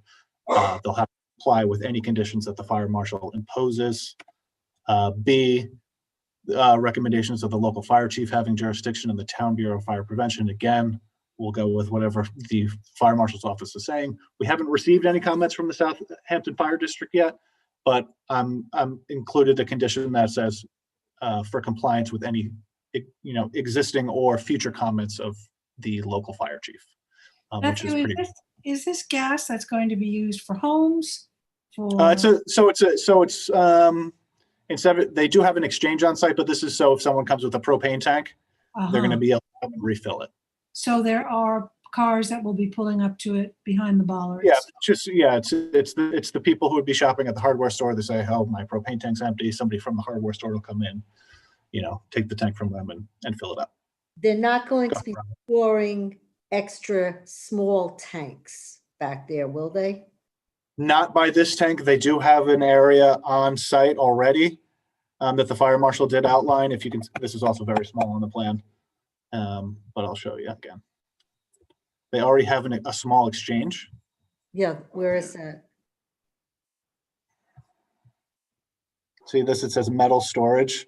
Yeah. The fire marshal did request, that they put some bollards here, but no tanks will be stored by this. So it looks like they have a small exchange area, but also the ability to fill it. And the parking is where? In the front. Parking's in the front. So this is all existing. It's a pre-existing use. Horrible. Yeah, it's very small, and there's actually a little parking on the side. I've asked them to show that on the plan, but it's pretty tight. You almost have to back out onto County Road 39. Yeah. I've only gone there once. Oops. Okay, so they meet the standards. What else? Yep. So, and in terms of site plan, it's an existing curb cut on 39 with angled parking shown. I'm just asking them to show the rest of the parking that I drove past the site the other day. They do have additional parking on the western side. So show that and provide parking calculations so we know what's there. The other question I had is in terms of landscaping and screening, being that there is the residence in the back. This is pretty well wooded back here. Would the board, is your feeling that you would like to see this screened more, maybe something covenanted just to, buffer this house that's back there? Mm-hmm. I'm leaving that up to you. I mean, it's pretty, Like it a exists. like a 25-foot buffer? Yeah, I mean, the applicant is, Approach on that? yeah, it's a possibility. Well, I let's wanted to get your let's thoughts on it look at the before. possibility of cross-access. Where would that come in? We don't have anything formal.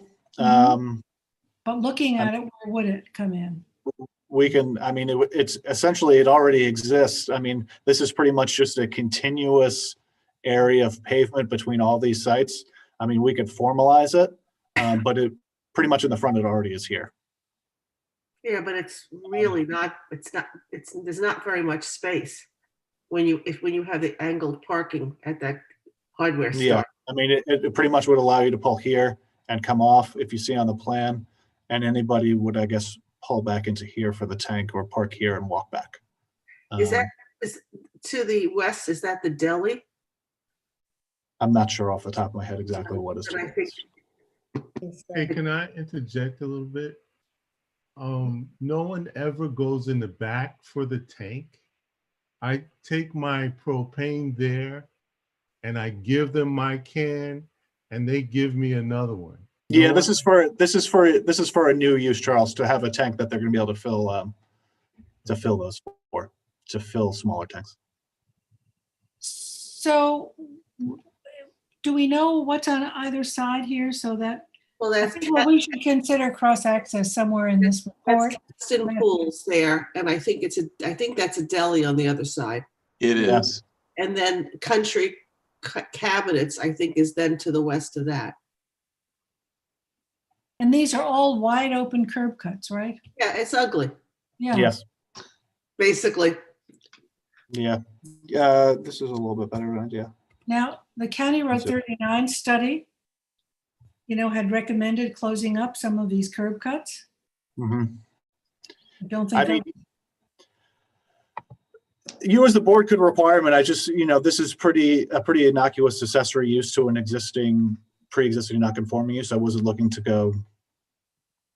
I mean, this is your look at it. If you want to ask him to close it up, I mean, it would have to, go to the county and they would have to, we'd get comments back from the county in terms of closing it up. I don't know how, what would function better, being that it's so tight here. I don't know how they would have, closed it There's no effectively. possibility to park in the rear? Not based on what's existing in the back. Not based on what is existing in the back now. It just comes to dirt and gravel here. And this is, they're putting a concrete pad down for the tank, but there's nothing, they're not proposing any parking in the rear. They're not proposing any, change to the existing hardware store use. This is just. No, I get it. It's very propane. Yeah, I mean, these are all developed before we knew what we should be doing. Correct.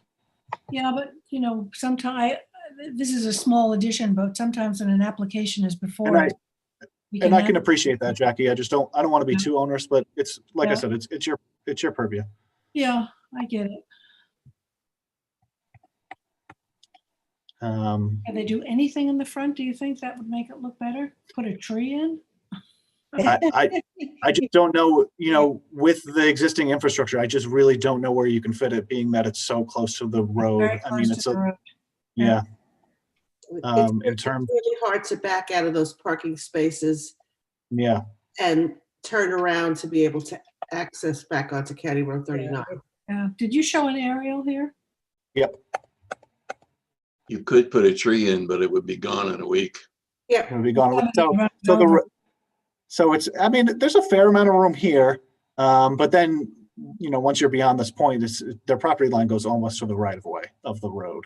I mean, our aerials aren't perfect, but if, they're backing out and they're going this way and hopefully just coming around and coming out. That whole area is so. It's a mess. Yeah, I hate using a mess as my word for the day. It is, But- because this was really studied at great length at the County Road 39 study. I mean, it's very busy. The uses are very close to the road.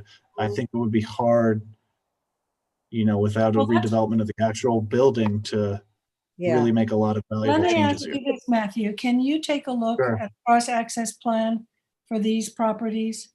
And not in the front, but in the rear somehow or another, just,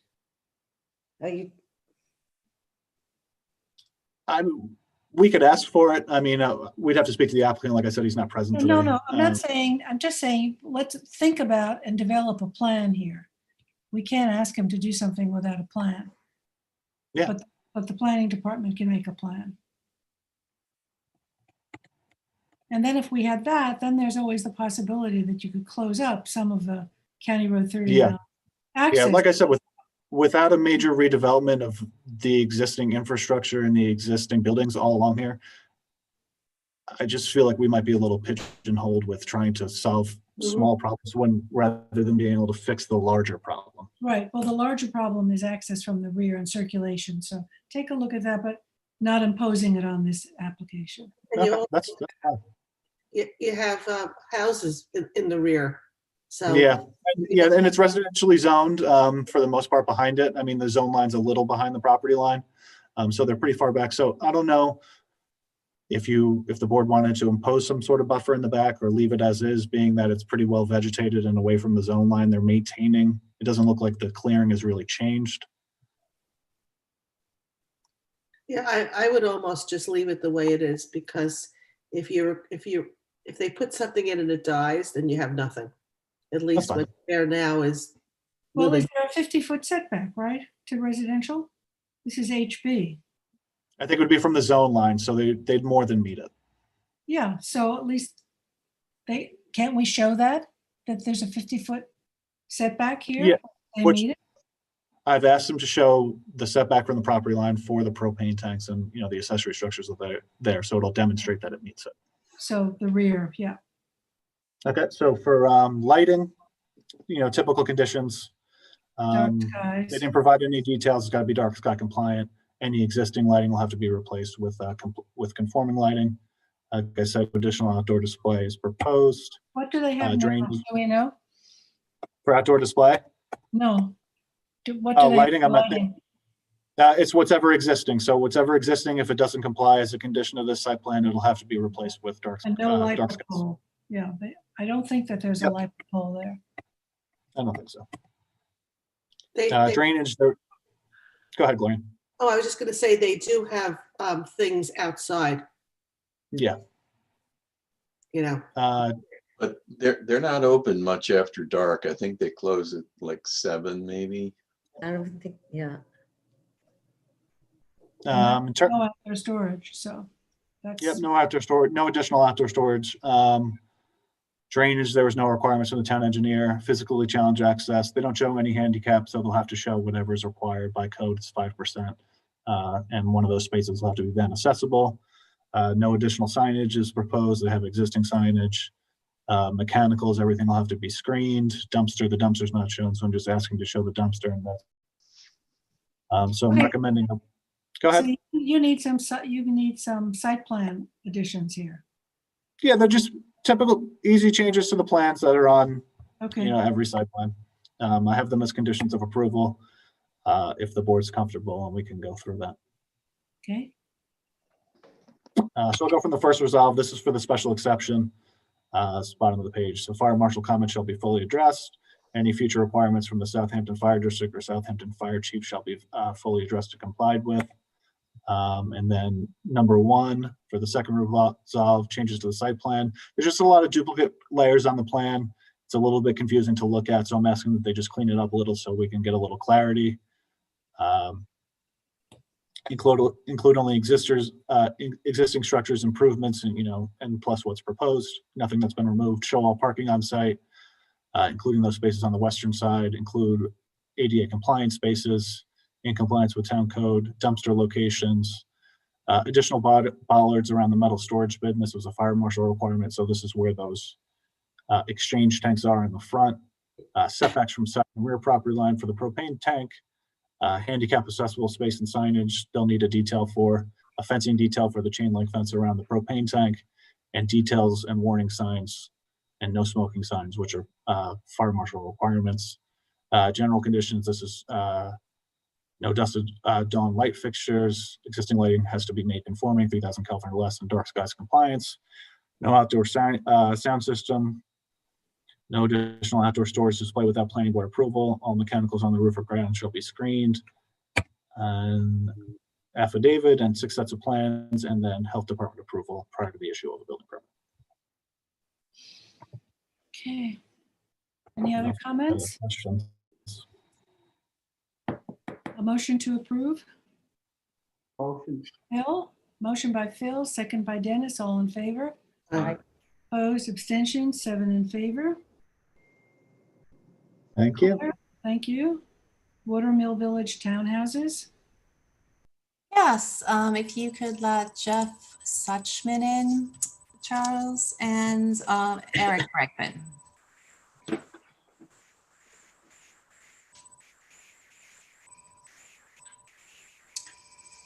There Hi, is. Jeff. Jeff, was there someone else too that you wanted in? They're both there. Okay. Jeff, do you know if there's someone else you wanted in? You're muted. Or Eric?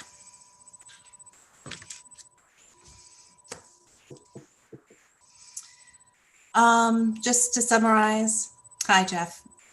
Hi, Eric. Nobody else you needed in, Jeff? You're good? Okay. I'm going to I have the documents updated just to give you a recap. We had reviewed this at the last meeting, and here, I'll share the screen so you see it.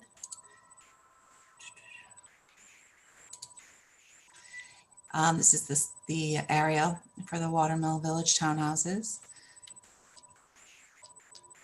And it's the elevations. So the last meeting, we were going through the staff reports. The big issue was the connection for water for the neighbors. And the planning board had left it that they wanted an estimate about the connection for the water authority as being the outstanding issue. The applicant has come back and offered to hook up the applicants for free, the connection. And so that would be a condition of approval that the executed covenant or agreement would be submitted to the board prior to signature, and then the actual executed one prior to CO.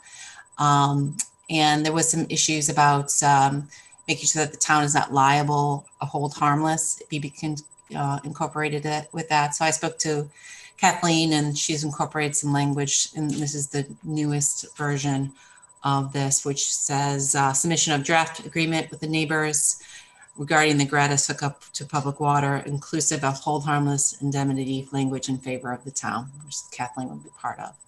My understanding as well that not only was the hookup gratis, but the water was gratis. Yes. The hookup is, if I may, the hookup is not gratis. Yeah, The water usage is gratis. The letter was very clear. I can put it on the screen if you want.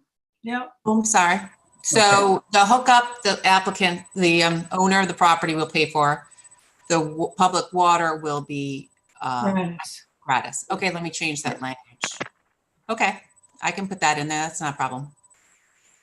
I think it was correct actually in your memo, Claire. My memo in the resolution and the memo, it's not correct in the resolution, but I can actually act that up. Well, wait a second. Now I'm confused. They're going to have to pay to hook into the water supply, but they're going to get free water forever? Yes. Yeah. Yes. That's what they're offering. Mm-hmm. There are a couple of reasons for that, if I may. I mean, basically, the applicant will make the connection to its water main that runs around the property, because it should really be doing that. It shouldn't have somebody else doing that. And it will make the tap and bring a stub to the neighbor's property, and then the neighbor will take the water from there to his or her house. It's just like tapping into a water authority water main. The water authority makes the tap, and the owner takes the line from the tap to the house, and then the applicant would charge the neighbor for making the tap the same way the water authority charges the neighbor when they make a tap. And it would just be a cost. It's not a profit-making process. It's just paying for the cost of it. And then it's free water forever. Would the tap be the same cost as the water authority charges? I don't know. I'm not a plumber. My guess is it's cheaper because nobody's more expensive than the water authority, but I don't know that. It would My be. point is that could the applicant charge an exorbitant fee to try to recoup some of those costs, or could be tied into? Dennis, this is a major good faith effort by a good faith applicant. You start off in the proposition, you guys have no constitutional ability to make this request. Has no nexus to anything. The Supreme Court says you can't do it. The applicant doesn't want to fight. He wants to be a good guy. And then you're worried about us turning into a bad guy. It's not going to happen. Thank you. Jeff, we can't hear you. You're muted. Well, he's not muted. I don't think he's talking. You have He no is sound. talking. Well, We can't hear you, Jeff. Jeffrey, Turn your volume up on your Yeah. computer. you have to click your audio or something. I'll call him on the phone, guys. See if I can get him. well, free water forever is a great deal. You better hope the applicants don't start a hay farm. Right. Let's see if you have volume on your computer. If you have the volume up. Mine's up. There's a mute button that, Jeff, He's I don't already- think it says. He's already messed with the mute button. Yeah, he's not muted. No. Well, he may be muted on his end. Now, I don't know. Hold up signs. Right.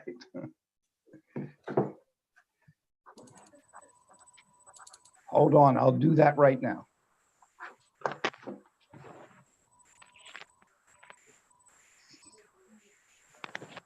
I think he knows. Okay. Okay, so Claire, are you continuing? Yeah, so that was the main issue. So I prepared a resolution, which now I have to modify.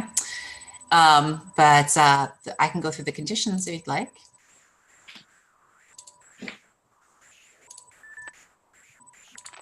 Hi.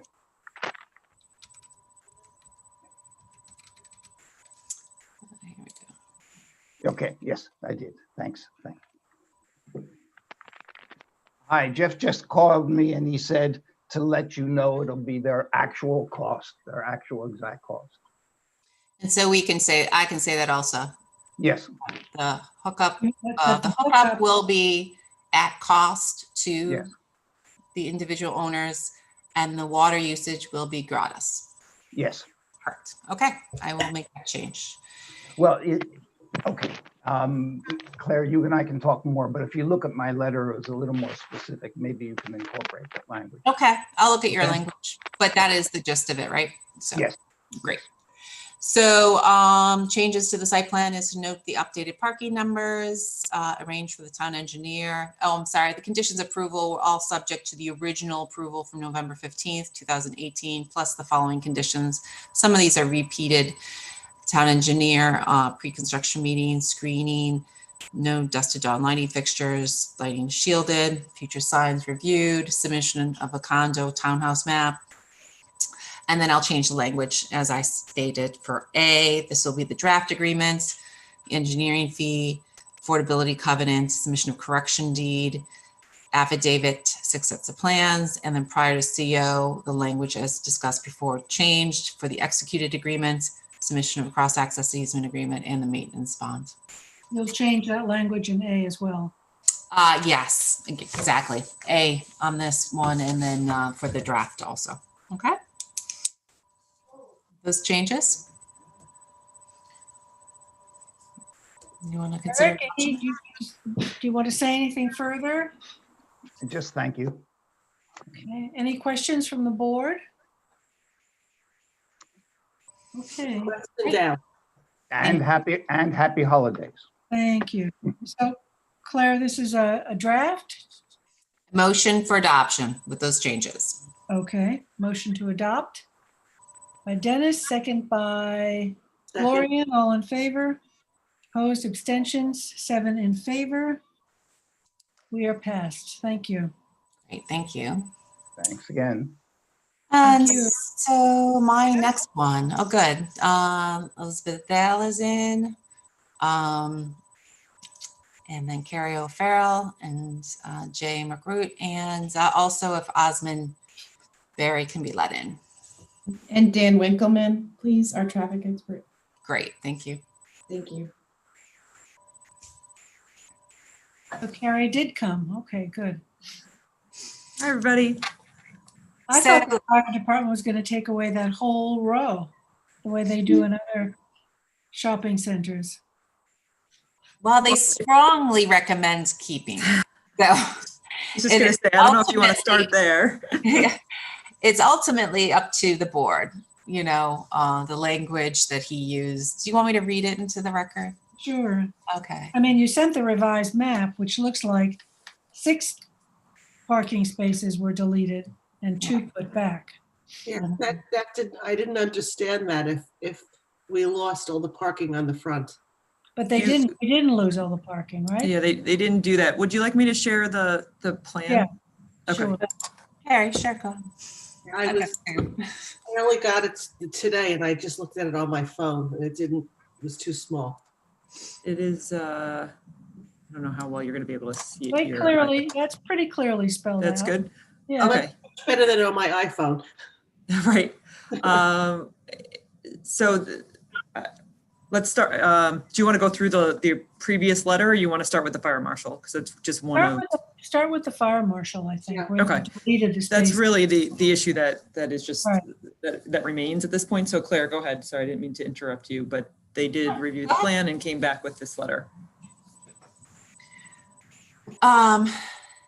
So do you want to go, Carrie, and go forward? Oh, marshal? I'm sorry, I thought you were going to read. Oh yeah, I can read the fire marshal, but I would prefer to read it from the screen. I mean, I could. Oh, I can have it. Yeah. If you want to share that for it. Do I have to stop So sharing? they've eliminated, let's talk about where they eliminated from this map so they eliminated the eastern side, 4 spaces. They Right over, eliminated- right. Okay. So the fire marshal, maybe just if Claire, if you want, I'll walk through the letter. So the fire marshal gave 2 sets of comments. One was sort of an informal set of comments in an email, and then the formal letter, which you have from dated November 12th. So the letter that is dated November 12th says that along the north side of the building, it says they strongly recommended that the fire zone remain and be maintained in accordance with FCNYS fire code. Vehicles parked in these spaces during a fire will drastically impede fire department access and operations during a structure fire or other type of emergency at the complex. Additionally, persons parked in these spaces will be trapped by apparatus and hoses until the fire department clears the incident or will further impact operations by attempting to leave. So the applicant made a point in their response that they have a 30-foot wide access road right here that they believe satisfies the requirement under New York State Fire Code for the fire apparatus road. The marshal came back and said they're strongly recommending the relocation of these spaces against the building. In all other ways, let me just go through the rest of the comments and then we can circle back to this one. The fire marshal also thought that they had some concerns about spaces being too close to the access on Springville Road, just in terms of vehicles coming in quickly into this entrance. So the applicant removed 2 spaces on this western side, and they relocated them to the rear eastern side right here, which works out well. The fire marshal wanted this fire zone to remain and to be striped. It can be a 2-way access. In providing that, they have removed these 4 spaces on the Hamlet Green property. So they're net down 4 on this Hamlet Green property, which is why they're indicating from 100 spaces to 96 spaces. And then in the rear of the building, they wanted to clarify that this area would remain as a fire access and be striped accordingly, so and signage to be provided, and the applicant did that. They've addressed the fire marshal's comments with the exception of this area on the north side, which is really, from a traffic review standpoint, it's not really a traffic item. It's more of a, fire safety issue. So I really, we need to defer to the board on what you want to do with these spaces. And how many spaces are we dealing with? 21. Yeah. 21. So in the overall, maybe that's something that, you would be interested in. Again, they're proposing to have a shared access and parking agreement with the neighboring property. Their analysis showed that, again, there's existing 100 spaces. With the removal of these 4, we're down to 96. But from a parking demand standpoint, based on ITE parking estimates, because they weren't able to count this site, the demand is 66. So there is some excess, and if you kind of look at it over time, it does seem to have some available parking in multiple aerials. Again, as you look over time, there does seem to be some excess in this lot. So Carrie, how much depth do they need for the fire zone in the front? How much? 10 feet deep, 20 feet deep? Well, they say 20 feet is what's required there, I believe. That's in the applicant's response. I don't know if the fire marshal actually indicated the depth that they wanted there. It didn't specifically say. However, like I said, in the applicant's response, they note that what they believe to be the requirement on the north and east sides of the building is 20 feet, and they're providing 30 here and 24 on this side. Right, because I went over to the Bridgehampton Commons today and I looked at their fire lanes, and their fire lanes are very clearly delineated, but you can drive in them. You can drive through 2-way traffic. Right. Yeah, you can drive through them. You just can't park. Right, exactly. Yeah. So why are we contemplating placing parking in the fire lanes? I'm not following. The Because fire lanes are there now. On Montauk Highway, because of the green. I'm sorry, Liz Vale for Alfred's 50 Station Road, Watermill. It's because of the greenery we put in on Montauk Highway. That's all parking right now. All that green space on Montauk Highway that you want forced us to move the parking to the front of the building. Oh. I mean, I concerned about the cars that are parked up against the building. If there really is a fire, and there's gasoline in those cars, I could see them going up in flames from the building if there was a God forbid, a horrible fire. And the fire trucks are going to be having to deal with that as well as what's ever going on in the building in a catastrophic kind of situation. yeah, so I mean, that's certainly a safety issue. So do we need say we take all the cars away, do they require some handicap, 1 or 2 handicap spaces in the front somewhere over there? They are showing, it looks like 1, 2, 3, 4 handicap, or no, more than that, I'm sorry. It looks like all their handicapped are being provided right there, which is, it says 5 are required on the CVS side. And that lot is never, that lot is never full. And now you're having shared parking with the Hamlet Green that is completely empty. Always empty. Even in the summer. Yeah. I mean, the parking requirements are ridiculous. They're just, you know. So the way, oh, sorry. Can we formalize the adjoining property, formalize that parking lot a little bit more to get more parking out of it? If we have to accommodate, if we have to take out that parking for the fire lane in the front, can we absorb it in this lot?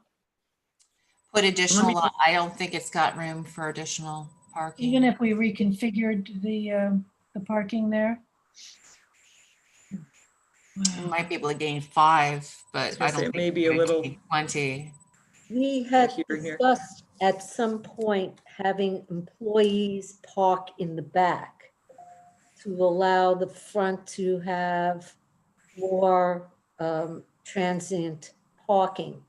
Is that being suggested since, because I agree we shouldn't have parking up front, but it seems we have to accommodate handicaps, so we have to find a place for the handicap parking or accessibility. And then becomes the question, can we use the back lot for more of the employees, and so the front has the consumer trade more? Good afternoon. This is Jason Micker from VHB 100 Motor Parkway in Alpog. I agree with the discussion that everyone's having. I just wanted to chime in real quickly because I think a few things just to shed some light on. I know we've had discussions before. The owner would be willing to provide that it would be employee parking at the rear of the site, and the front of the site would be for customers. I just want to also add in regards to the fire lane. Based on New York State code, it's a 20-foot wide required fire lane to get within 150 feet of all points of the building. So with this layout, we meet that requirement. Additionally, the building's under 30 feet, so it doesn't have the additional aerial apparatus requirements that the state fire code has. Understanding that the fire marshal has made his recommendations. We have the requirements for removing the parking on the east side, which we have proposed to do, maintain the access at the southwest, which we're proposing to do. And it's really, we just wanted the input from the board as to how you'd like us to proceed, since the current layout maintains the fire lane across the front of the building, but we've been working to try to provide the Hamlet Green, the Gateway Park plan to get the additional landscaping at the front. So that's why we were proposing to potentially eliminate those spaces at the entrance, but keep the rest of the parking at the front. This is a common condition that you have at many commercial properties and within the town, even just down the street at Liggett's drugstore. You have the parking spaces up against the sidewalk at the front of the building. So it's not an uncommon or prohibited condition. So, we understand that, we'll leave that to the fire marshal, but we just wanted to bring it to the board's attention since we know that, the green space in the park is a priority here. So you said the requirement from the fire code is 20 feet deep. And how long? You mentioned a length. The fire access needs to extend so that you're within 150 feet of any point of the building. So we have full circulation around this building, and you can, be within 150 feet at any point. You have full coverage of this building along the fire access. There's nothing in the code that specifically prohibits parking from being adjacent to the fire lane. However, understanding again, the fire marshal, has jurisdiction on that as well. So going back to my question, if we wanted to accommodate what the fire marshal says, and obviously we should want to do that, where would we put the handicap accessible spots? They would have to go across the drive aisle. If we're going to eliminate the parking across the building, in order to do that and provide, a similar parking count, it would push us back to, a parking layout similar to existing conditions, and we eliminate some green space that we have, shown along the roadways. Using the curse. The board does have the authority to waive parking when you're Yes. creating cross access, and that may be a solution the board wants to consider here. Yeah, that's what I was just gonna say. Yeah. So in total, between the two sites, based on VHB's study, the peak demand for the CVS use was 151 stalls, and peak demand for the Hamlet Green was 66. So that's a total of 217 spaces. That's what the peak demand is. Provided right now, shown on the plan, they have 242. So if we take out the 21 spaces, it's tight, but it does still allow for 4 spaces of overflow. But where is the handicap go? That's the problem. Okay. Right now, the handicap spaces are in the center right now. They're here. I'm sorry, I don't think my pointer is coming out, but they're, Carrie, they're in the center. Oh, is my pointer not working? I thought this whole time you saw my. No, my pointer won't work, I don't think. Oh, okay, yeah. So you have to. They're here, correct? They are not here. They're in the middle of the parking lot. So where the number 23 is. Yeah, that is where that is where handicap spaces are now. I have a question. Go back to the CVS pharmacy. To the right of it is a squat 27.5 feet wide and 120 feet long, and it doesn't say existing building, or it doesn't indicate it's part of CVS. What is that? That's like the deli. There's a deli in there, John. So there is an existing building there, and yeah. There's a deli, and then the corner is Leslie Pool. Pool Yes, but the middle one is the deli.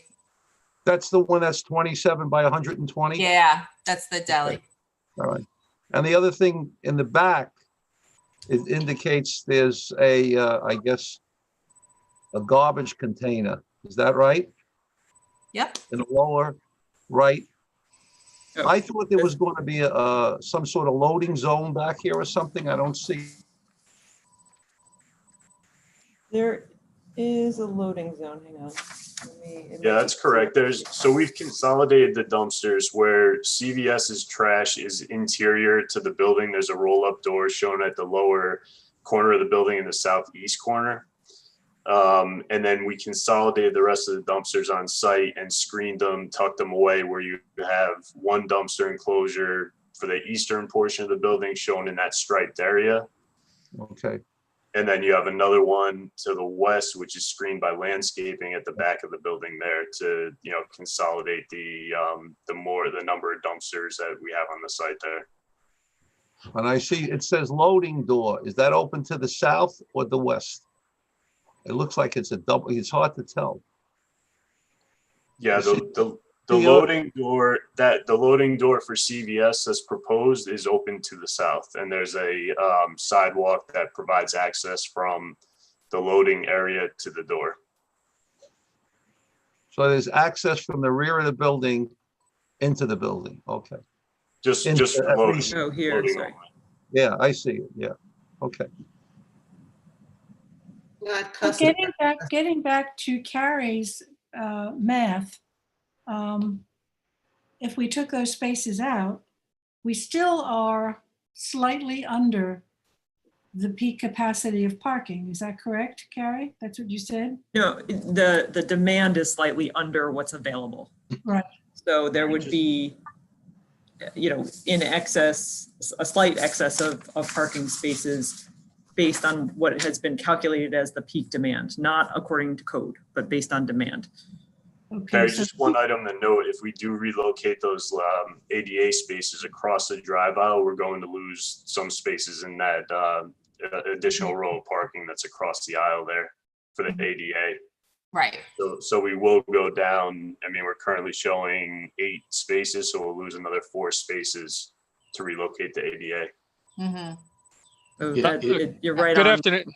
Good afternoon, everyone. This is Dan Winkleman from VHB. I'm the traffic and parking engineer working on the project. And I just want to point out one maybe possible solution to this is maybe to provide some parking in front of the building and maybe some landscaping that would, help the fire marshal have access to the building, but at the same time preserve some handicap parking spaces that, aren't so utilized all the time in close proximity to the entrances.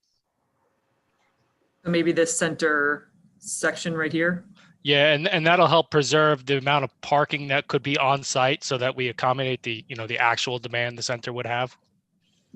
I don't think that's what they're looking for, though. I think they're looking for a clear aisle. Just go back to my reference to the Bridgehampton Commons. Bridgehampton Commons, right in front of the Staples section. It's a clear two-way aisle, fire aisle. And then they have a curb and they have green, planted grass. And then a row of cars that snub into that. So, I mean, this parking lot can be reconfigured in a way, I think, to accommodate that, and it would look okay without giving, in fact, it would add a little bit of greenery. Well, if I could be heard for just a few seconds on practicality. Yeah. If there were a regulation that said you cannot, per fire department code, have spaces in front of this building, what we're talking about would be moot. But it looks as if they have provided a very wide access lane. And, God forbid there ever would be a fire here, but I think we're trying to legislate for an eventuality that might occur once in a lifetime, where handicapped people, such as myself, have to park in front of that building on a regular basis. So, I think they've done a very good job here of parsing this out and giving us what we wanted, which was more green space, giving us the maximum amount of parking, giving the fire department not one, but 2 lanes to have access to this building. And if I remember correctly, there's a fire department half a block away. And, it's not going to take them very long to get there. And they've got the front and the back to get into this building with. So, I don't have a problem with this plan. I think it's well done. And I think it accommodates the needs of the public, and still, you have the eventuality that you have a fire there, you still have access. I think they've done a good job. I'd be happy with this. Yeah, I mean, I tend to agree with Phil, but will the fire department accept this configuration and taking away certainly on the east side, those 4 that were taken away, that gives them access. But this is a 30-foot wide lane between. Yeah, have they seen this? Has the fire department seen this Are you setup? talking about the fire marshal? Fire marshal, yeah. They have not seen this. Oh. Because it just, their memo is Thursday. This came out Tuesday. So, we need time. We can send it to them. Yeah. But they're saying to you, it's not a requirement. They just strongly recommend it. I mean, I would just love to see that. I'm sorry. I assumed the fire marshal had seen this and was not happy with this. If he hasn't seen it they yet, saw the previous plan, which showed all the parking in the front. This is a revision that shows that 2 of the parking spaces are coming out to allow someone to drive in and not, hit a backed up car. Right. So that's what it is. And the eastern taking away of those 4 parking spaces gives them a clear shot. Yeah. So we can definitely resend it to them. Yeah. But we wanted to get a feel for the board because the applicant wants to go forward with this. So based upon the information. Right. I think what Phil said is, I think is appropriate. It accommodates. If they come back and say to us, I'm sorry, but you still have to take away more cars, then we'll look at this. The recommendation is going to be I'm gonna guess the recommendation is still gonna be the same. They're still gonna say the same words. Well, but they're not saying you can't do this. They're Correct. saying Correct. strongly recommend. It's not a requirement. Yeah. Not a requirement. Okay. Okay. Okay. So, go ahead. I just was wondering if Ms. O'Farrell had a chance to look at Mr. Winkleman's response to her traffic and whether that's all settled now, and if he's responded accurately, or if she could speak to that for the board. Is everyone comfortable with the fire marshal comments? Yes. So for, I have the previous submission, but there was a response letter that was generated dated October 21st from the applicant, which if you recall, it goes through each of our comments. And if the board recalls, the first several comments, pretty much comments 1 through 5, were minor in nature, and those were all addressed. Comment number 6 was the question of, we just asked for a justification to be provided with respect to the trip generation that was used, and that was provided adequately. Number 7 was the question of how the cars were distributed for the movie theater. And because we noted that they had, for the theater, had assumed much more of the traffic coming from the west than from the east. So they provided the justification was what we talked about, or what we had kind of guessed from the previous discussion, just based on the location of theaters in the area. There's one in Southampton that's 7 miles away.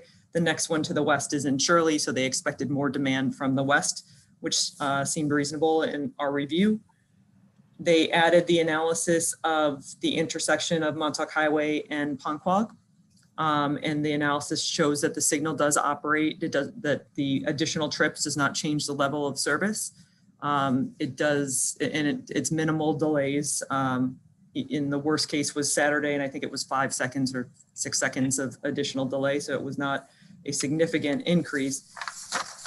It does, for number 9, the comment relates to their fair share of other planned traffic improvements to the Springville Road and Montauk Highway signal as part of the sort of a larger effort by the town, and whether or not, what their fair share of those improvements may be as they are increasing traffic.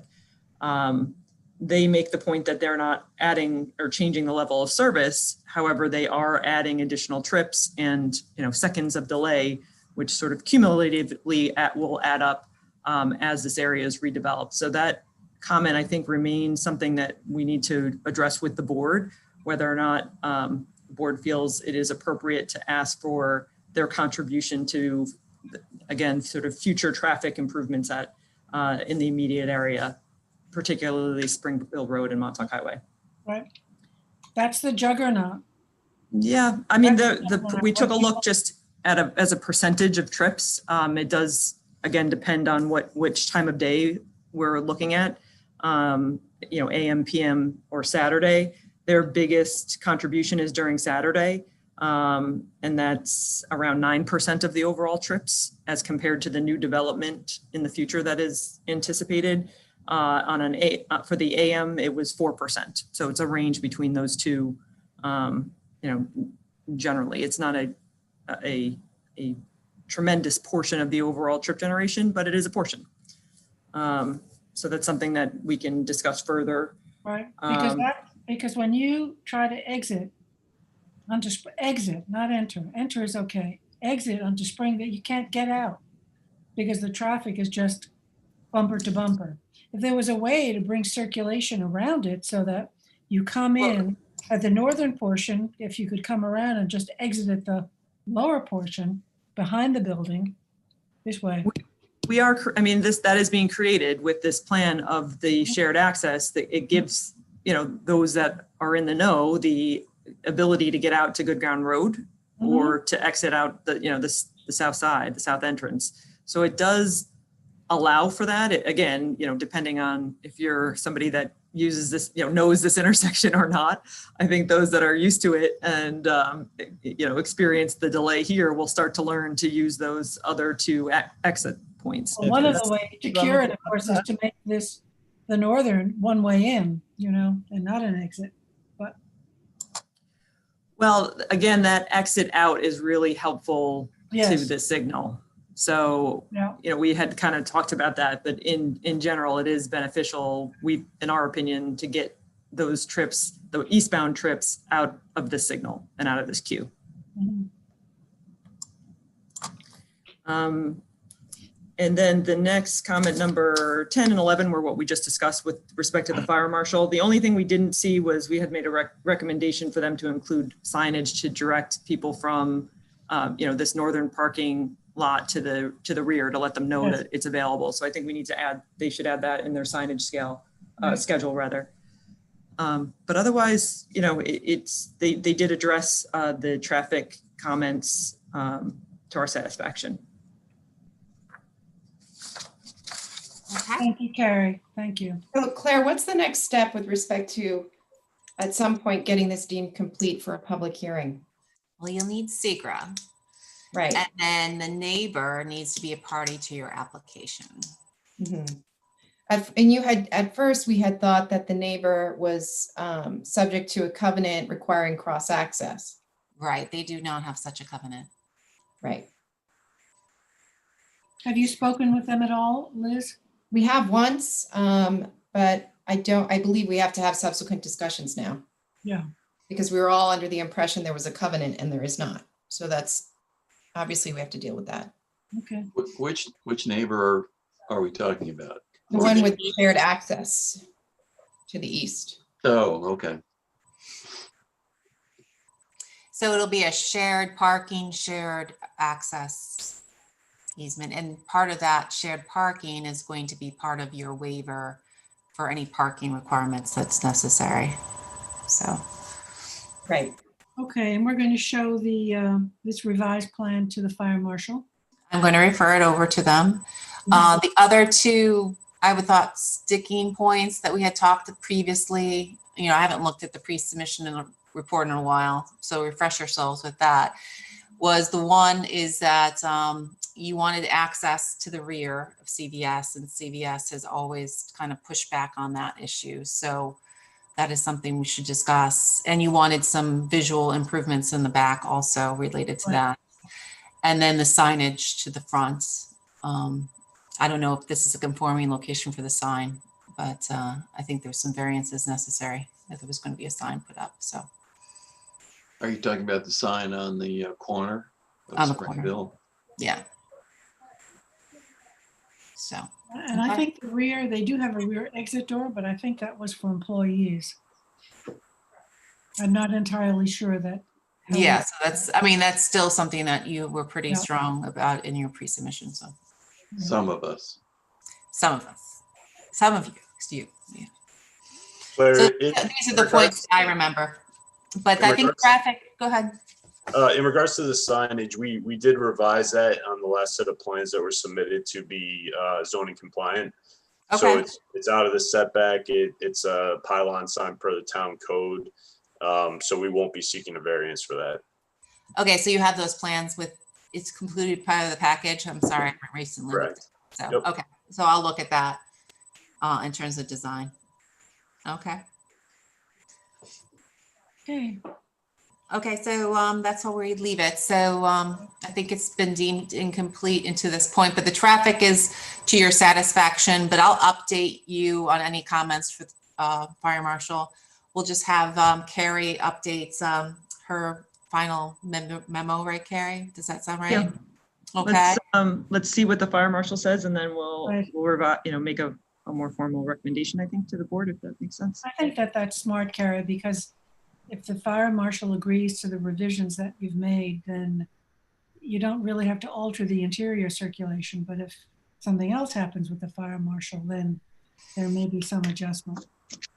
So we'll come back with this, Claire. Yes. Have some progress. Thanksgiving to all. Good to see you. Yeah. You too. Thank you. I just want to say thank you to the board and also happy Thanksgiving to all of you. Yeah, thank you so much. Thank you, guys. Great. Thank you. If you could stop sharing, Carrie, when you have. Oh, sorry. I was just looking for where that was. Thank you. Thank you. Okay, thanks, Claire. Moving on to number 14, that's Jackie Finlan, Oceanside map. Yes, hi, if you could let in Joe Gaza and Blair Gaza. This is a work session, just to discuss the Oceanside map. Joe Gaza wanted to relay his overall plans for the area, so I can share the screen, but I just want to make sure Joe or Blair. Are you talking about a formal work session? Oh, no, just a discussion, sorry. It's just okay. A discussion of the existing application. Where's the baby? We want to see the baby. Sleeping. Don't wake him up. Sleeping. Would everyone like to take a 2-minute bathroom break? I've been watching you. It's 2:30. Nobody's left. We don't get those. You don't get, okay. All right. Well. So Joe, I'll share the screen. Give me just one moment. Okay. I'm sharing it with Blair. Blair, get a little closer here. There we go.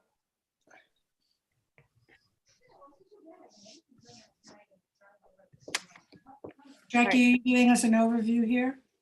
Sure, yeah. So this is the map that we just had a public hearing on November 12th. So the axis is going to come in here. This is the aerial with his 5 lots shooting off in this direction. Here you can see, oh, sorry, I have to exit to rotate, sorry. So this is the map that he's proposing. This is the map that we reviewed, the color version from the public hearing last Thursday. So the yellow is the building envelopes. Again, the blue is the easement, and then the proposed common driveway easement with the red to be dedicated to the town. And this is the version that Joe would like to talk to you about today. He would like to essentially, once the development section is approved, he would like to consider a possible lot line modification to smooth out these lot lines. So I'll hand it over to Joe, and Joe, just let me know which map you need. Good. Thank you, Jackie. Board members, good afternoon. Joe Gaza, 5 Ogden Lane, Quogue. The map that Jackie has up is a great map because it shows everything that's going to be preserved on my 6 acres of land in green. The left side of the map, that would be on the west side, it's a different shade of green. The proposal and why I wanted to discuss this with you today was to take that land and actually deed it to the town. The reason is that it's extra land with my little development project. My land is in the CR40 zone. So if I create lots that are 40,000 square feet, I have extra land. And I wanted to reduce the overall area of my development project by the 73,000 and some odd square feet, which I could deed to the town and sever that from my development map to bring the map a little tighter. I spoke with Dave Wilcox, and I believe that he will issue a development rights certificate for that green area, which I don't need for my map, and I can then deed it to the town. So I think I was going to ask for a 292-44-B1 subdivision waiver. And I thought that's what my pitch was going to be for this afternoon. If Jack, you have that piece that I'd like to give to the town, and I'm ready to do it. We can work on. This was the board that you gave me yesterday. Right. Okay. So it's red. It's the piece that I want to transfer to the town, and then of course the area in green to the east, which is another parcel which will be preserved by conservation easement. And that would go when we're doing the subdivision map. There's an extra reason I want to. Still 5 lots though, right? Still 5 lots. And right now it's 2 lots. There'll be lots 2, 3, 4, and 5 will be 40,000 square feet each. And lot number 1 is 20, let's say 20 out of 25,000. But I'm going to take some of the development rights from the certificate that Mr. Wilcox will be issuing for the red area, and I'll have it in development rights certificate form, so I can land it right on lot number 1 and make that lot 40,000 square feet also. So it's worked out. So I'm right on the button, and it's good for me because I can start reducing the size of the map. And I have a couple other ideas that I could share with you. If I can have another minute to talk on this. One more. Oh, okay. I'm talking. The conservation easement that I have copies of that I've used with the town provides that you can't really do anything with the land, can't touch it, can't disturb vegetation, you can't do anything except exclude others. And that's one of the rights that's left in a conservation easement. So I said, you know, if the town wants to connect the land that they own to the north of my map with the land to the south of my map, if they owned that red area of land and we didn't put any conservation easement on it, I just deeded it to the town, they could have the opportunity to build the trail or a nature walk all along that Aspetuck Creek. And I thought this would be something good to do rather than encumber it with a conservation easement. So I deed it to the town. The town doesn't have to worry about the wording in a conservation easement. They can create a nature trail, a walk. They'll own it, and they'll have a fee title connection for the land to the north and the land to the south. And they could go from Montauk Highway all the way to the railroad tracks following the Aspetuck Creek. Is there a map that shows the land to the north? This was Oakland Farms, so this is town-owned land. The aerial shows. There's a key map on the side of my proposed old file map, development map, that shows a little bit. Right, that's all town land in there. Yeah, there's lots that come off the road. I think the aerial might show it better, actually. Okay. Let me go back up to the aerial. But the blue line on your map, Joe, is that the creek? The black line is the creek. Or It's black on that map. I think it was blue on the other map. Black. That's the Aspetuck Creek, yes. Yeah, so here it's black again. Here, I don't know what color it is. So the darker green is land that you have a conservation easement over? Well, I will put a conservation easement on it in connection with your review of the old filed map development section. So Jackie, this is the town open space, and you can see the town also purchased this. So this was the cluster open space from Oakland Farms that created these lots. And then there's a road to the north that also comes in. So this is town already. This was purchased through CPF. And this is also town here with county lands down here. And this is town as well. So Joe's proposing to deed this section roughly here to the town, which is almost 2 acres, which would provide a nice connection of those open space parcels. But doesn't the creek go through his easement property, not the stuff he's deeding to the town? It does, and sorry, it's a little frustrating that you can't rotate in full screen mode. Hold on. So if you'll see here, though, it does touch the creek right here. So he's proposing to draw this straight line because this is the excess that he doesn't need. Send whatever is needed for lot 1. These will all be conforming to zoning and size. The conservation easement would preclude people. This would be private, but the red would give access to the creek in this location and provide that, connection to the north existing town-owned open space and the southern town-owned parcel. Are there any trails there now on the town-owned space? I don't believe so. I didn't walk on that side. We walked on this side. I didn't cross the creek. I don't know of any on that side. I don't believe So so. it would be creating a new trail?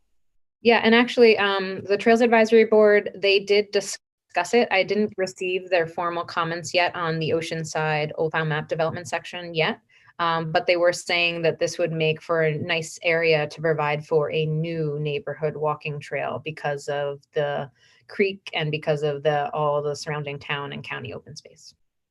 And they'd be hiking On a practical basis, Joe, would it make a great deal of difference if you drew your deeded property line a little bit further east to accommodate the creek? Well, I would then reduce my lots. They would be less than Oh, 40,000 square feet. oh, I see. I have Yeah, them yeah, yeah. exactly 40,000. I tried to draw a line that gave you as much creek as I could because I don't want the creek. Gotcha. And that's what the surveyor came up with. So how many development rights did you take off the pink, the land that you're giving to the It town? will be 3. No, the pink will be about 1.5, because it's 1.68 acres, and it's 1 acre zone. So it'll be like 1.6 development rights. Excuse me, Madam Chair, if I may. I lost Jackie there for a second. I think she's on the phone. Yeah. Excuse me, Madam Chair. I'm going to have to, you still have a quorum. I'm going to have to excuse myself from the rest of the meeting. There is a personal matter that I must address right now. All right, so I'm going to sign off. Jackie, you're on mute. I'm on mute, sorry. Have a safe Bye, trip, Robin. Okay, I apologize to all. If there is any emergency, please contact me or myself. If not, I'm just going to sign off at this point, okay? Okay, and call me, Bye, Robin, Robin. okay? Have a All happy right. Thanksgiving. Have a good holiday, everybody. Well, Nice thank you. turkey. Have a safe trip, Robin. Thank you. Okay.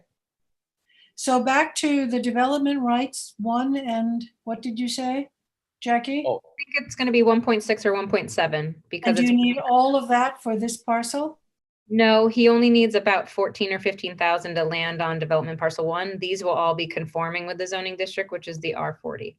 So actually you could carve out a little bit more space around the creek. No, if you look at the pink, it's 73,398 square feet. We figured that because lot number 1 is going to be short from the 40,000. So we have to take a part of that 73,000, land it on lot number 1, and lots 2, 3, 4, and 5 are right at 40,000 each. So I can't reduce the 2, 3, 4, or 5 because I'll drop below 40,000. So Madam Chair, he needs the development rights from the pink to land on number To 1. land on them, yeah. Yeah. Was this originally, Jackie, a sending parcel? Um, Meant to be preserved? Well, actually, the request that was before you last week was the opening of the development section. So you're considering opening this up for development, which is happening. Joe has an idea, which, I do support the connection of the 2 open space parcels, but one of the ideas was to first lop off the excess square footage that he does not need for it to meet the 40,000, so that this could be with the board for a 292-44B waiver. So he could basically deed this to the town, achieve the development right certificate on that, and then proceed with the 5-lot development section approval. That development section approval would not require any development to these lots because they would possess the required 40,000 in physical square footage. But with some of the development right certificate, he would be lifting from the pink or red area. He would be landing it on lot 1 to make that one full with zoning development rights. I understand that. My question is, was this entire piece that Joe owns, was it part of a map that was a sending site? We've never designated it because the planning board has never opened this development section. So this is not open. This is not open yet. His request that you had a hearing on last week is the request to open the development section. So the planning board has never looked at this before. The request that you received in, I guess it was September, is the request or that we acted on. So it doesn't have to be open. In other words, it can be kept if we decide not to open it as a developable parcel, then none of this can happen. Is that correct? Yeah, the planning board has that before you now. That's before you now. And that's what the hearing was on. So we're in the 30-day written comment period right now. So Joe, you obviously heard a lot of your potential neighbors' comments. And very few are in favor of doing this. Have you had a chance to think about that? I have, of course. Yeah. And how you might address it? Well, I'd like to bring to the board's attention that this is the southerly tail end of the map of Oceanside. The 80% of the map of Oceanside was to the north, all the way up to the railroad tracks. And it was the subject of a subdivision map of Oakland Farms by Ken Tadaldi. And he owned all the map except this south end, which I was able to buy. Now, Ken created lots all along the Jeffrey Way because they were in West Hampton Beach. And he gave the center portion of that filed map, preserved it for open space. And my proposal is to continue that open space all the way south to Montauk Highway through connections into the town property and not to have the town have to pay for it. Now, I did offer to community preservation. I met with the director of community preservation, and I said, does your office have interest in purchasing? I says, or would you like me to transfer the title to the red portion that we saw before and put a conservation easement on the green portion, which will accomplish the same thing without having to spend any money? And I guess she's thinking about it. I haven't heard anything one way or the other from community preservation yet. But with this plan, this land gets preserved, without town expenditure. Yes, I do get lots, but the lots are, more than 100 feet minimum preserve to the line of wetlands is established by Marty Shea. And it's in line with upland buildable property. Now, the neighbors that complained, and they were really, I can't point to them, but Jackie, maybe I can show you there to the southeast. That's it right there. There's two neighbors there, and then there's one more to the south. And these are the neighbors that showed up. They're upset with me because I cleaned up all their garbage, which was thrown over the fence onto my land, 2 30-yard roll-offs, which there are photos in the planning board's file. And I told these neighbors that they were not keeping a nice neighborhood. And these are the neighbors that complained who live on half-acre lots. And they each have 2 or 3 families living on their half-acre lots without rental permits. So I don't think we need to get into this, Joe. They're not here. They were on the public record. It's really not part of this discussion. Okay. What I would like to ask Jackie about is that big development, Titaldi, is that his name, along Jeffrey Way? Titaldi, yes, Oakland Farm. Oakland Farm. There was a center portion of that is in a 100-year flood. Those properties are underwater, and it's probably right along the edge of Aspetuck Creek. So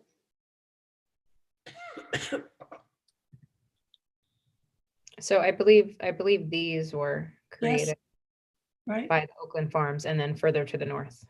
Right. And it was a big subject a discussion about that during that time. That was before the flood maps were revised. And now they've been revised, and we certainly have experienced 100-year floods more often than 100 years. So, you know, my sense is that this property should really be looked at in under a microscope in terms of developing it. Excuse me, but I do believe that my surveyor put a line on one of the maps showing the was it say FEMA line or something line? I can't read. It's a FEMA line, exactly. Right, okay, and if we look at that line, I'm think it's pretty right far here. away from it. Yeah, that's the line, right? So I'm 100 feet. Here, and then this is the wetland flagging line, which generates the 100-foot buffer. Well, I'm pretty far upland from that line.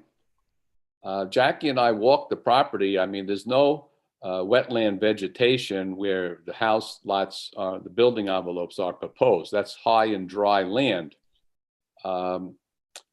If community preservation wants to step up and purchase the entire tract, you know, Have you offered it? I have. The entire piece? The entire piece. Well, if I they were also- interested I in offered half, them- maybe they'd be interested in the whole thing. Well, I offered them both ways. I said They I try to leverage their money because it looks like they're getting more than, they're getting 3/4 of it for nothing. A third of it's going to be outright deeded. And it looks like another third in the green is going to be preserved by conservation easement. 70%. So that's usually what guides their decision making. Jackie, all these lots meet applicable standards as far as setback from wetland. They can accommodate septic and everything. Have you looked at that? Have we? Well, it's got to be IA systems. Right. Yeah. Yeah, have a and layout. actually, he's working on the test hole data that you guys requested. So I don't believe we have that yet, right, Joe? No, I'm trying to get the health department. They have to be there to witness the test hole, and it has to be dug with a backhoe. They won't accept a drill, an auger. And I've been calling health department. It's not easy to get people to come out. They're on a reduced work schedule because of this virus thing. So I'm trying to get the hole dug and health department out there. I will succeed. Just takes a little bit more time with them. Okay, so have we discussed this sufficiently? We have other things on the agenda, and it's He just wanted to bring the concept to you about off to 5 o'clock, right? Yeah. So here's. So what's our action, if anything? There isn't any, it's a discussion. Just a discussion, so that you could consider or think about the 292-44 waiver, and then the development section, and then possibly a lot line modification to smooth out those lines afterwards. Okay. So no action now. Is Joe involved in this next application? He is, yes. So we'll move on to 15. Okay.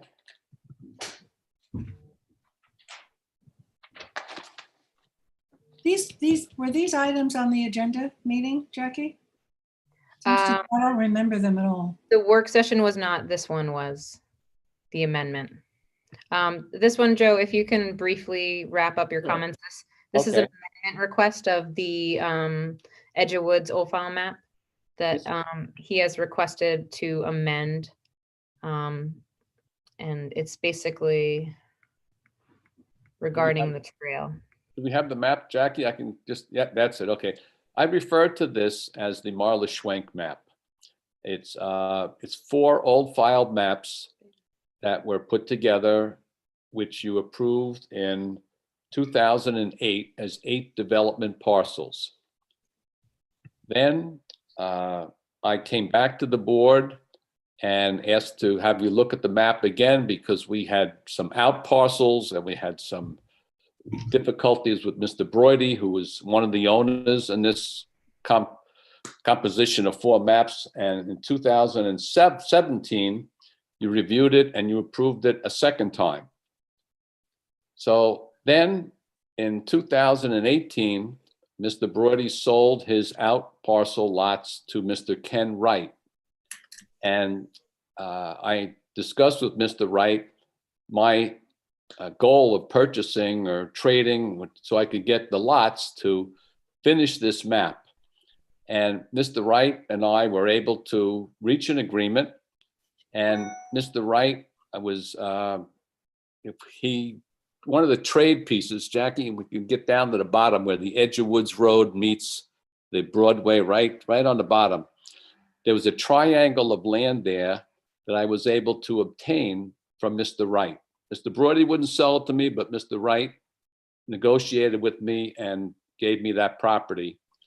Then I went back to the town engineer, Ms. Fenton, because we had spoken about making the road, putting a curve in the entrance to the road for better sight distance around the curve of the Edge of Woods Road and for a better appearance to the entry of the road, and also the ability to shorten the road from the original 900 feet, which was approved all the way up to the power lines, to bring the road down to 450 feet.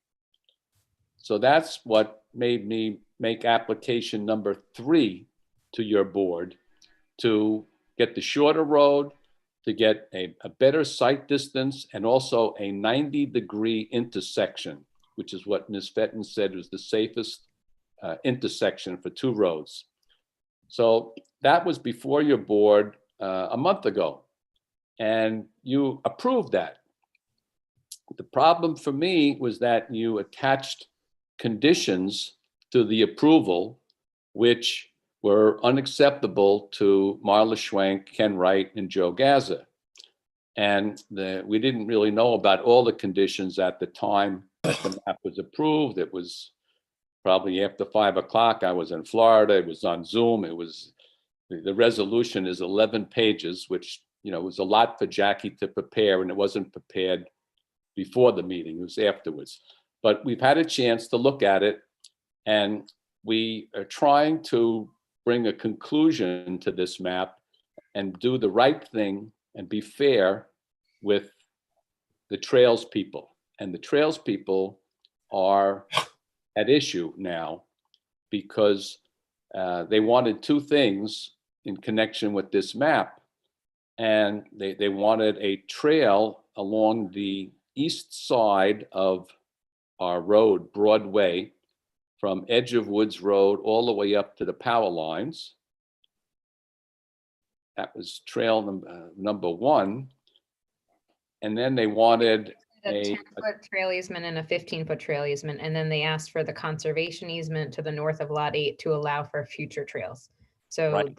the language that was prepared for the meeting, but Joe didn't get a chance to review the language, although he was aware of the trail implications. And I'm not opposed to What don't you agree with? What's the change you want to make? Okay, on the trail along the side of the road is going to cross 4 driveways. Can you bring up a map, Jackie? Sure. Mm-hmm. Yeah, I have that color-coded map with the red on it, Jackie. Yes, yeah. Yeah, let me get it. Sorry, it's under a separate PDF since you gave it to me yesterday. Madam Chair, while we're waiting, just so the board knows, we have to be finished by 5:45 for the ZBA. Okay, absolutely. So here's the color board that I received yesterday. So he and Ken and Marla have issue with the pink, which was the request of the Trails Advisory Board to basically along the dedicated and drainage area to allow for the pink. To have, not walk on the road, essentially walk on the edge and have an easement there. And then the other request that we focused on more when the approval was being considered was the future trail ability in this conservation easement area. Well, Jackie, unless I'm not reading this right, that pink trail would be running across people's driveways of these lots? Well, so Joe didn't present, we asked, we walk along the side of roads all the time. So I can tell you though, what is more important is that Joe and I have been discussing a possible note. I did meet with the Trails Advisory Board. I don't know if I have their formal comments yet, but Joe wanted to ask for an amendment. But the consensus of the Trails Advisory Board during that meeting was that they were okay with eliminating the pink, because they did understand the driveways. They also did understand the grading, but they were trying to essentially walk along the edge of the road and not on the pavement, which is always a goal, to walk along the natural area rather. Okay, so they agreed to that, then what? So they agreed to relieve that, but they still want to pursue the trail in the north of Lot 8, which is for the, with the conservation easement allows for language to allow for a trail in the future. So is there an issue with that? Yeah, I do have an issue. The first part is that the conservation easement that the planning board required in approving the map in 2008 and in 2017, of which Kathleen Murray has in her possession in escrow, is your standard conservation easement that says that nothing can be disturbed, no trees can be removed, and the owner shall have exclusive possession, which means nobody can walk over my property. Now, I've searched the old file map rules backwards and forwards to see if there was something in there that gave the town the right to create a trail. There's no existing trails, but to create a trail over my property. I couldn't find anything. I then asked myself, what is the nexus between a trail on my lot 8 and moving the road 70 feet to the east for a better connection to Edge of Woods Road for sight distance and safety per town engineer? I didn't see the nexus.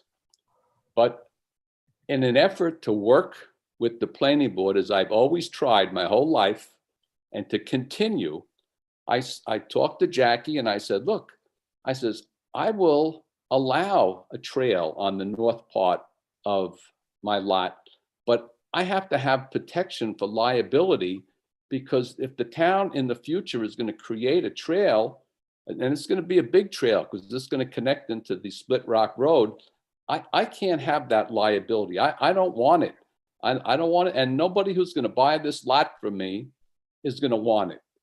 So I said, the only way I can see getting trails over virgin property with no trails on it, that the planning board already said to me twice that you didn't want me to touch it, and I had exclusive possession. Now, I'm going to bend over backwards. I'm going to say, here's what my proposal is.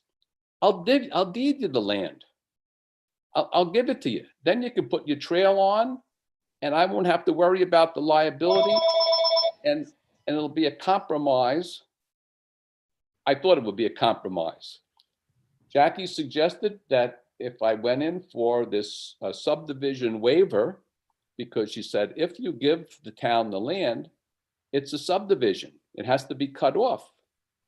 So I said, I'll make the application. I paid the $150 or $200 fee to get before you this afternoon to see if you would approve of it, and I'll do it. And then you'll have your trail. Not only you have the trails, you have 2.5 acres of my land. Now, we got one. Excuse me, Joe. Excuse me, I'm sorry. I'm going to have to exert some control here because we have a balance of an agenda.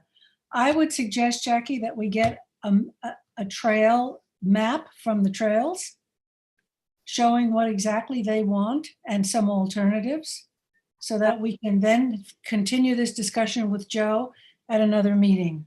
Sure, the trail is here. The objective was to try to cross over the north to get to here, because this is private and this is private. Okay, So, but let them give us some kind of a map. Okay. So that we're not guessing where it is. Okay, and Joe, when we have that information, we'll come back and we will discuss it again. I appreciate that. I thank you. I know it's late, and well, it's not so much late as that there were things on this agenda that were not on a couple of days ago. So okay. We have to really move on between meetings, but I did want to bring this for you. If there's no action, we can move on. Okay, thank you. Thank you. Thank you all for the time. Have a nice Thanksgiving. We'll talk to you next Thanks. week. You Bye-bye. too. Okay, Matthew, you have I'll be very expeditious. Yes. Charles, can you please let in Susan Falkowski, who was being very patient. This is a 720 Butter Lane. It's a modification to an ag fence approval that's already been approved by the board. I'll give you a little brief update. This is the map of, essentially this aerial shows the map of what, we'll call it the Falkowski subdivision. It created 2 ag parcels, which is this one and this one, as well as 4 housing lots.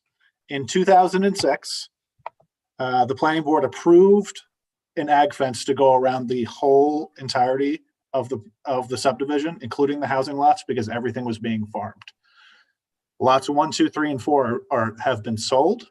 So what the function of this modification will be to remove this section of fence and move it to here. So it's around the development rights, the ag reserve. Remove this section of fence, and it'll be located here. And then there'll be a new section of fence that goes between the 2 ag reserves. Makes Pretty sense. simple, pretty straightforward. Yep. So this will be to modify. I don't know if Susan had anything else to add, but it's pretty straightforward. There's just one thing I'm going to change in condition number 3. It speaks of the erection of a single family home. It's ag reserve, so they can't build those. So I'll strike that. Just take that. Okay, Can I have a motion to accept this? Motion. Motion by Phil, second by Dennis, all in favor. Aye. Opposed? Thank you. Thank you, Susan. Favor. Thank you. Thank you, Susan.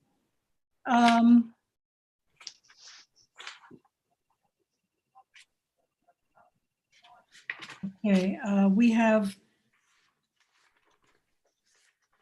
let's move on to you, Michelangelo, on the town board referral. Yep. Good afternoon or Good evening. to see you. It's dark, it's evening. Yep. You have 12 seconds. Yeah. No, only I'll try to kidding. move quickly. You may have questions and I may have to come back, but this is regarding considering the amending various sections of the town code in connection with battery energy storage systems within the town. So there's kind of a lot to unpack here, and I'll be brief. While initially I'd hoped to talk about why we're pursuing this, I think you all recognize that the town has various goals and objectives that speak to our sustainability and reducing our carbon emissions, as well as becoming more energy sovereign.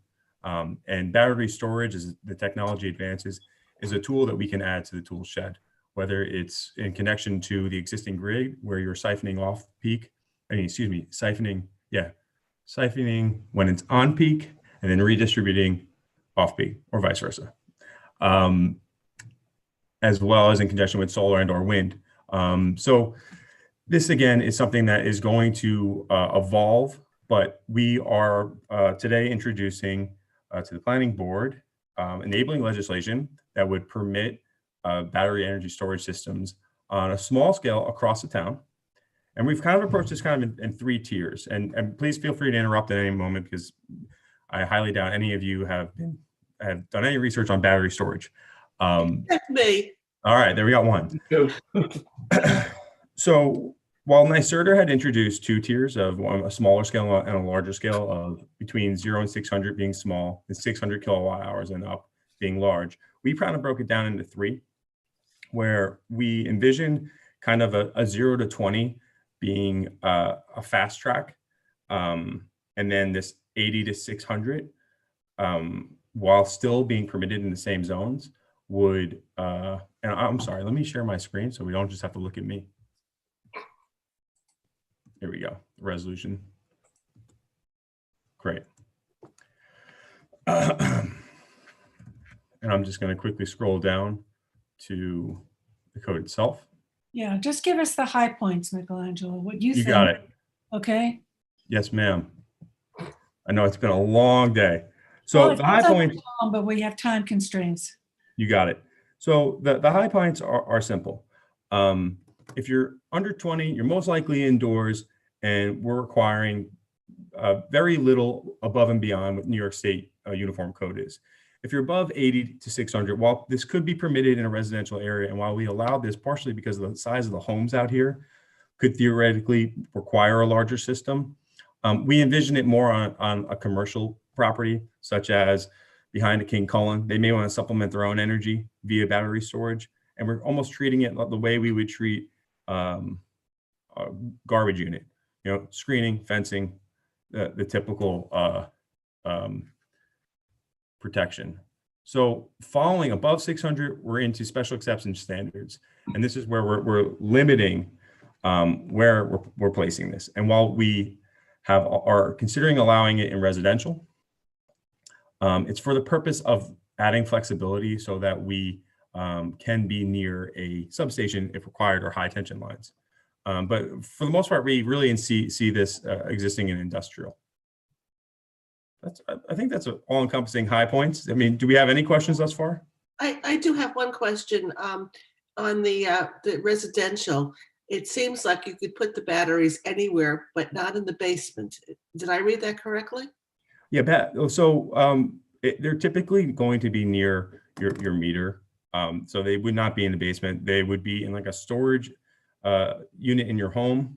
Excuse me, not storage unit, a closet in your accessory garage, or attached or detached garage, or an accessory structure. So no, it has to be above ground. It has to be above ground. Yeah, and that's per the New York State Building Code. The ones I looked at from Tesla would go in the basement. I looked into these. Well, we're according to New York State Building Code. I mean, there's also they don't want to see them there. So NYSERDA's kind of looked at where they should be placed. We're kind of figuring out the aesthetics to that. In a basement? How are aesthetics an issue in the basement? Well, that might be safety issues. It's not necessarily aesthetics. Oh yeah, you need a building permit, but they're. Well, so in this instance, we've created a battery energy storage system permit similar to our solar permit. This is just a draft. Oh, yeah, I guess. So that may be a comment that we have, Sure. Okay. So let me get that comment one more time. Basement. Yeah, I mean, like, I think I could put it in my attached garage, but not in my basement. Right. And Dennis is saying his research for Tesla is that it is out of the basement. So I think our comment would be that we question whether or not there should be an expansion of that. To the extent the manufacturer allows basement installation, the town, no ordinance should preclude the placement of these in the basement. Right. As long as they're safe and they meet the code. Right. Correct. Well, let me take a look at the New York State Uniform Code as well. Okay, but that's our comment, right? Because you want comments from the planning board. Yep, absolutely. Anything else? Are there any other comments on this? Well, I'd like to bring this back again at Yes. some point because I think it's an important issue. I do too. And I don't think we've really had time to think about or study it all that much, although I appreciate Mike sending out the info that he did. But we've already got conflicting, basement, no basement, garage, whatever issues. So we recommend that you sit on it, and I can come back and we can take an action when your comments are prepared, as well as we're going to have the public hearing in December. So there may be some following that. And maybe you'll have some further illumination for us on the basement or no basement. I'd recommend we bring it back in January. Yes, in January, please. Yes. Okay. Thank Any other you. comments? Sorry I kept you waiting. No, it's okay. Thanks. All right. Thank you, guys. Take Thanks. care. Bye-bye. Bye. Jackie, you have a Brown Development Corp. ZBA referral report? Yeah, can you hear me? Yep. Can you guys hear me? Yes. Okay, sorry. I was just adjusting my volume, sorry, because Mike and I are sharing the room. So this is just to adopt the pre-application report as the ZBA referral report. So I have a resolution prepared, and the report we just adopted on September 10th. This is for lot width variance. Would you like to? So we adopted the pre-app report, Jackie? You adopted the pre-app And you want report? to turn that report into the ZBA referral? Correct. Yeah. Yeah, they need lot width and flag lot relief for width. The lot width for the front lot is 93.62, where 120 is required, although it's a pre-existing narrow lot. And then they also need frontage relief and lot width relief for the flag lot because they're proposing a flag strip of 18.2 where 20 is required. So Did we have fairly. any recommendations? Yeah, well, what did we say in the pre-app? In the pre-application, we just said they need variances. This is a long skinny lot on Major's Path. There's no really way to make it wider. And they are proposing a common driveway to serve both lots, which we can accommodate via a common driveway easement. This is the property near Henry Road? Yes, I believe so, yeah. So there are no planning issues we identified? Well, we've identified them. Yeah, we asked for mature trees to be shown on the final survey, but we identified that they would need lot width relief. So we identified them as number 2 on our pre-application report. Okay, so But there's no really way to design it differently because it's a very long, narrow parcel on the west side of Major's Path. So they're providing 18 feet for the formal flag strip. And when you take that 18 feet away, it just leaves that 93.62. So maybe you can use some of that explanation as to why Well, it can't be do you any want other to way. adopt a separate CBA report or do you want our pre-application report to serve? Well, just highlight what we've pulled out and just, put those up front. Typically, our Otherwise, pre-app I'm not going to read a whole report. You don't need a separate resolution to send that. Typically, a pre-app report serves as a ZBA referral, right? This is the resolution to say, take our pre-app report. Unless you want to adopt a separate ZBA referral report today. I'm good with that. So that's what has been prepared is in the packet to adopt our pre-app report. Motion by Dennis. Second. By Phil. All in favor? Aye. Opposed, abstentions. Blaney is there. Everybody here but Robin. So Robin. 6 in favor, 1 absent. 2. I'm here, hold on. Ladies here. I see him. Yeah, he's in the Not dark. well lit, but I see him. 6 in favor, 1 absent. Okay, thanks. And 19 is off the agenda. Oh, great. Oh. Gives us more time. Give Mike Langella back. Right. No, I think we need some time. So our next meeting is December 10th. December 10th. No, yes. And then we have the 15th at night. The The special meeting at night. December 10th is going to be in the evening, the scoping session. Correct. Okay. Dockers. 94 Dune Road. For the Dockers property. Dockers. So, and Anthony said if he could read that ahead of time and get him any suggestions before to incorporate, he'd appreciate it. Okay. So we have a December 10th, and then we have the special Meeting on the 15th.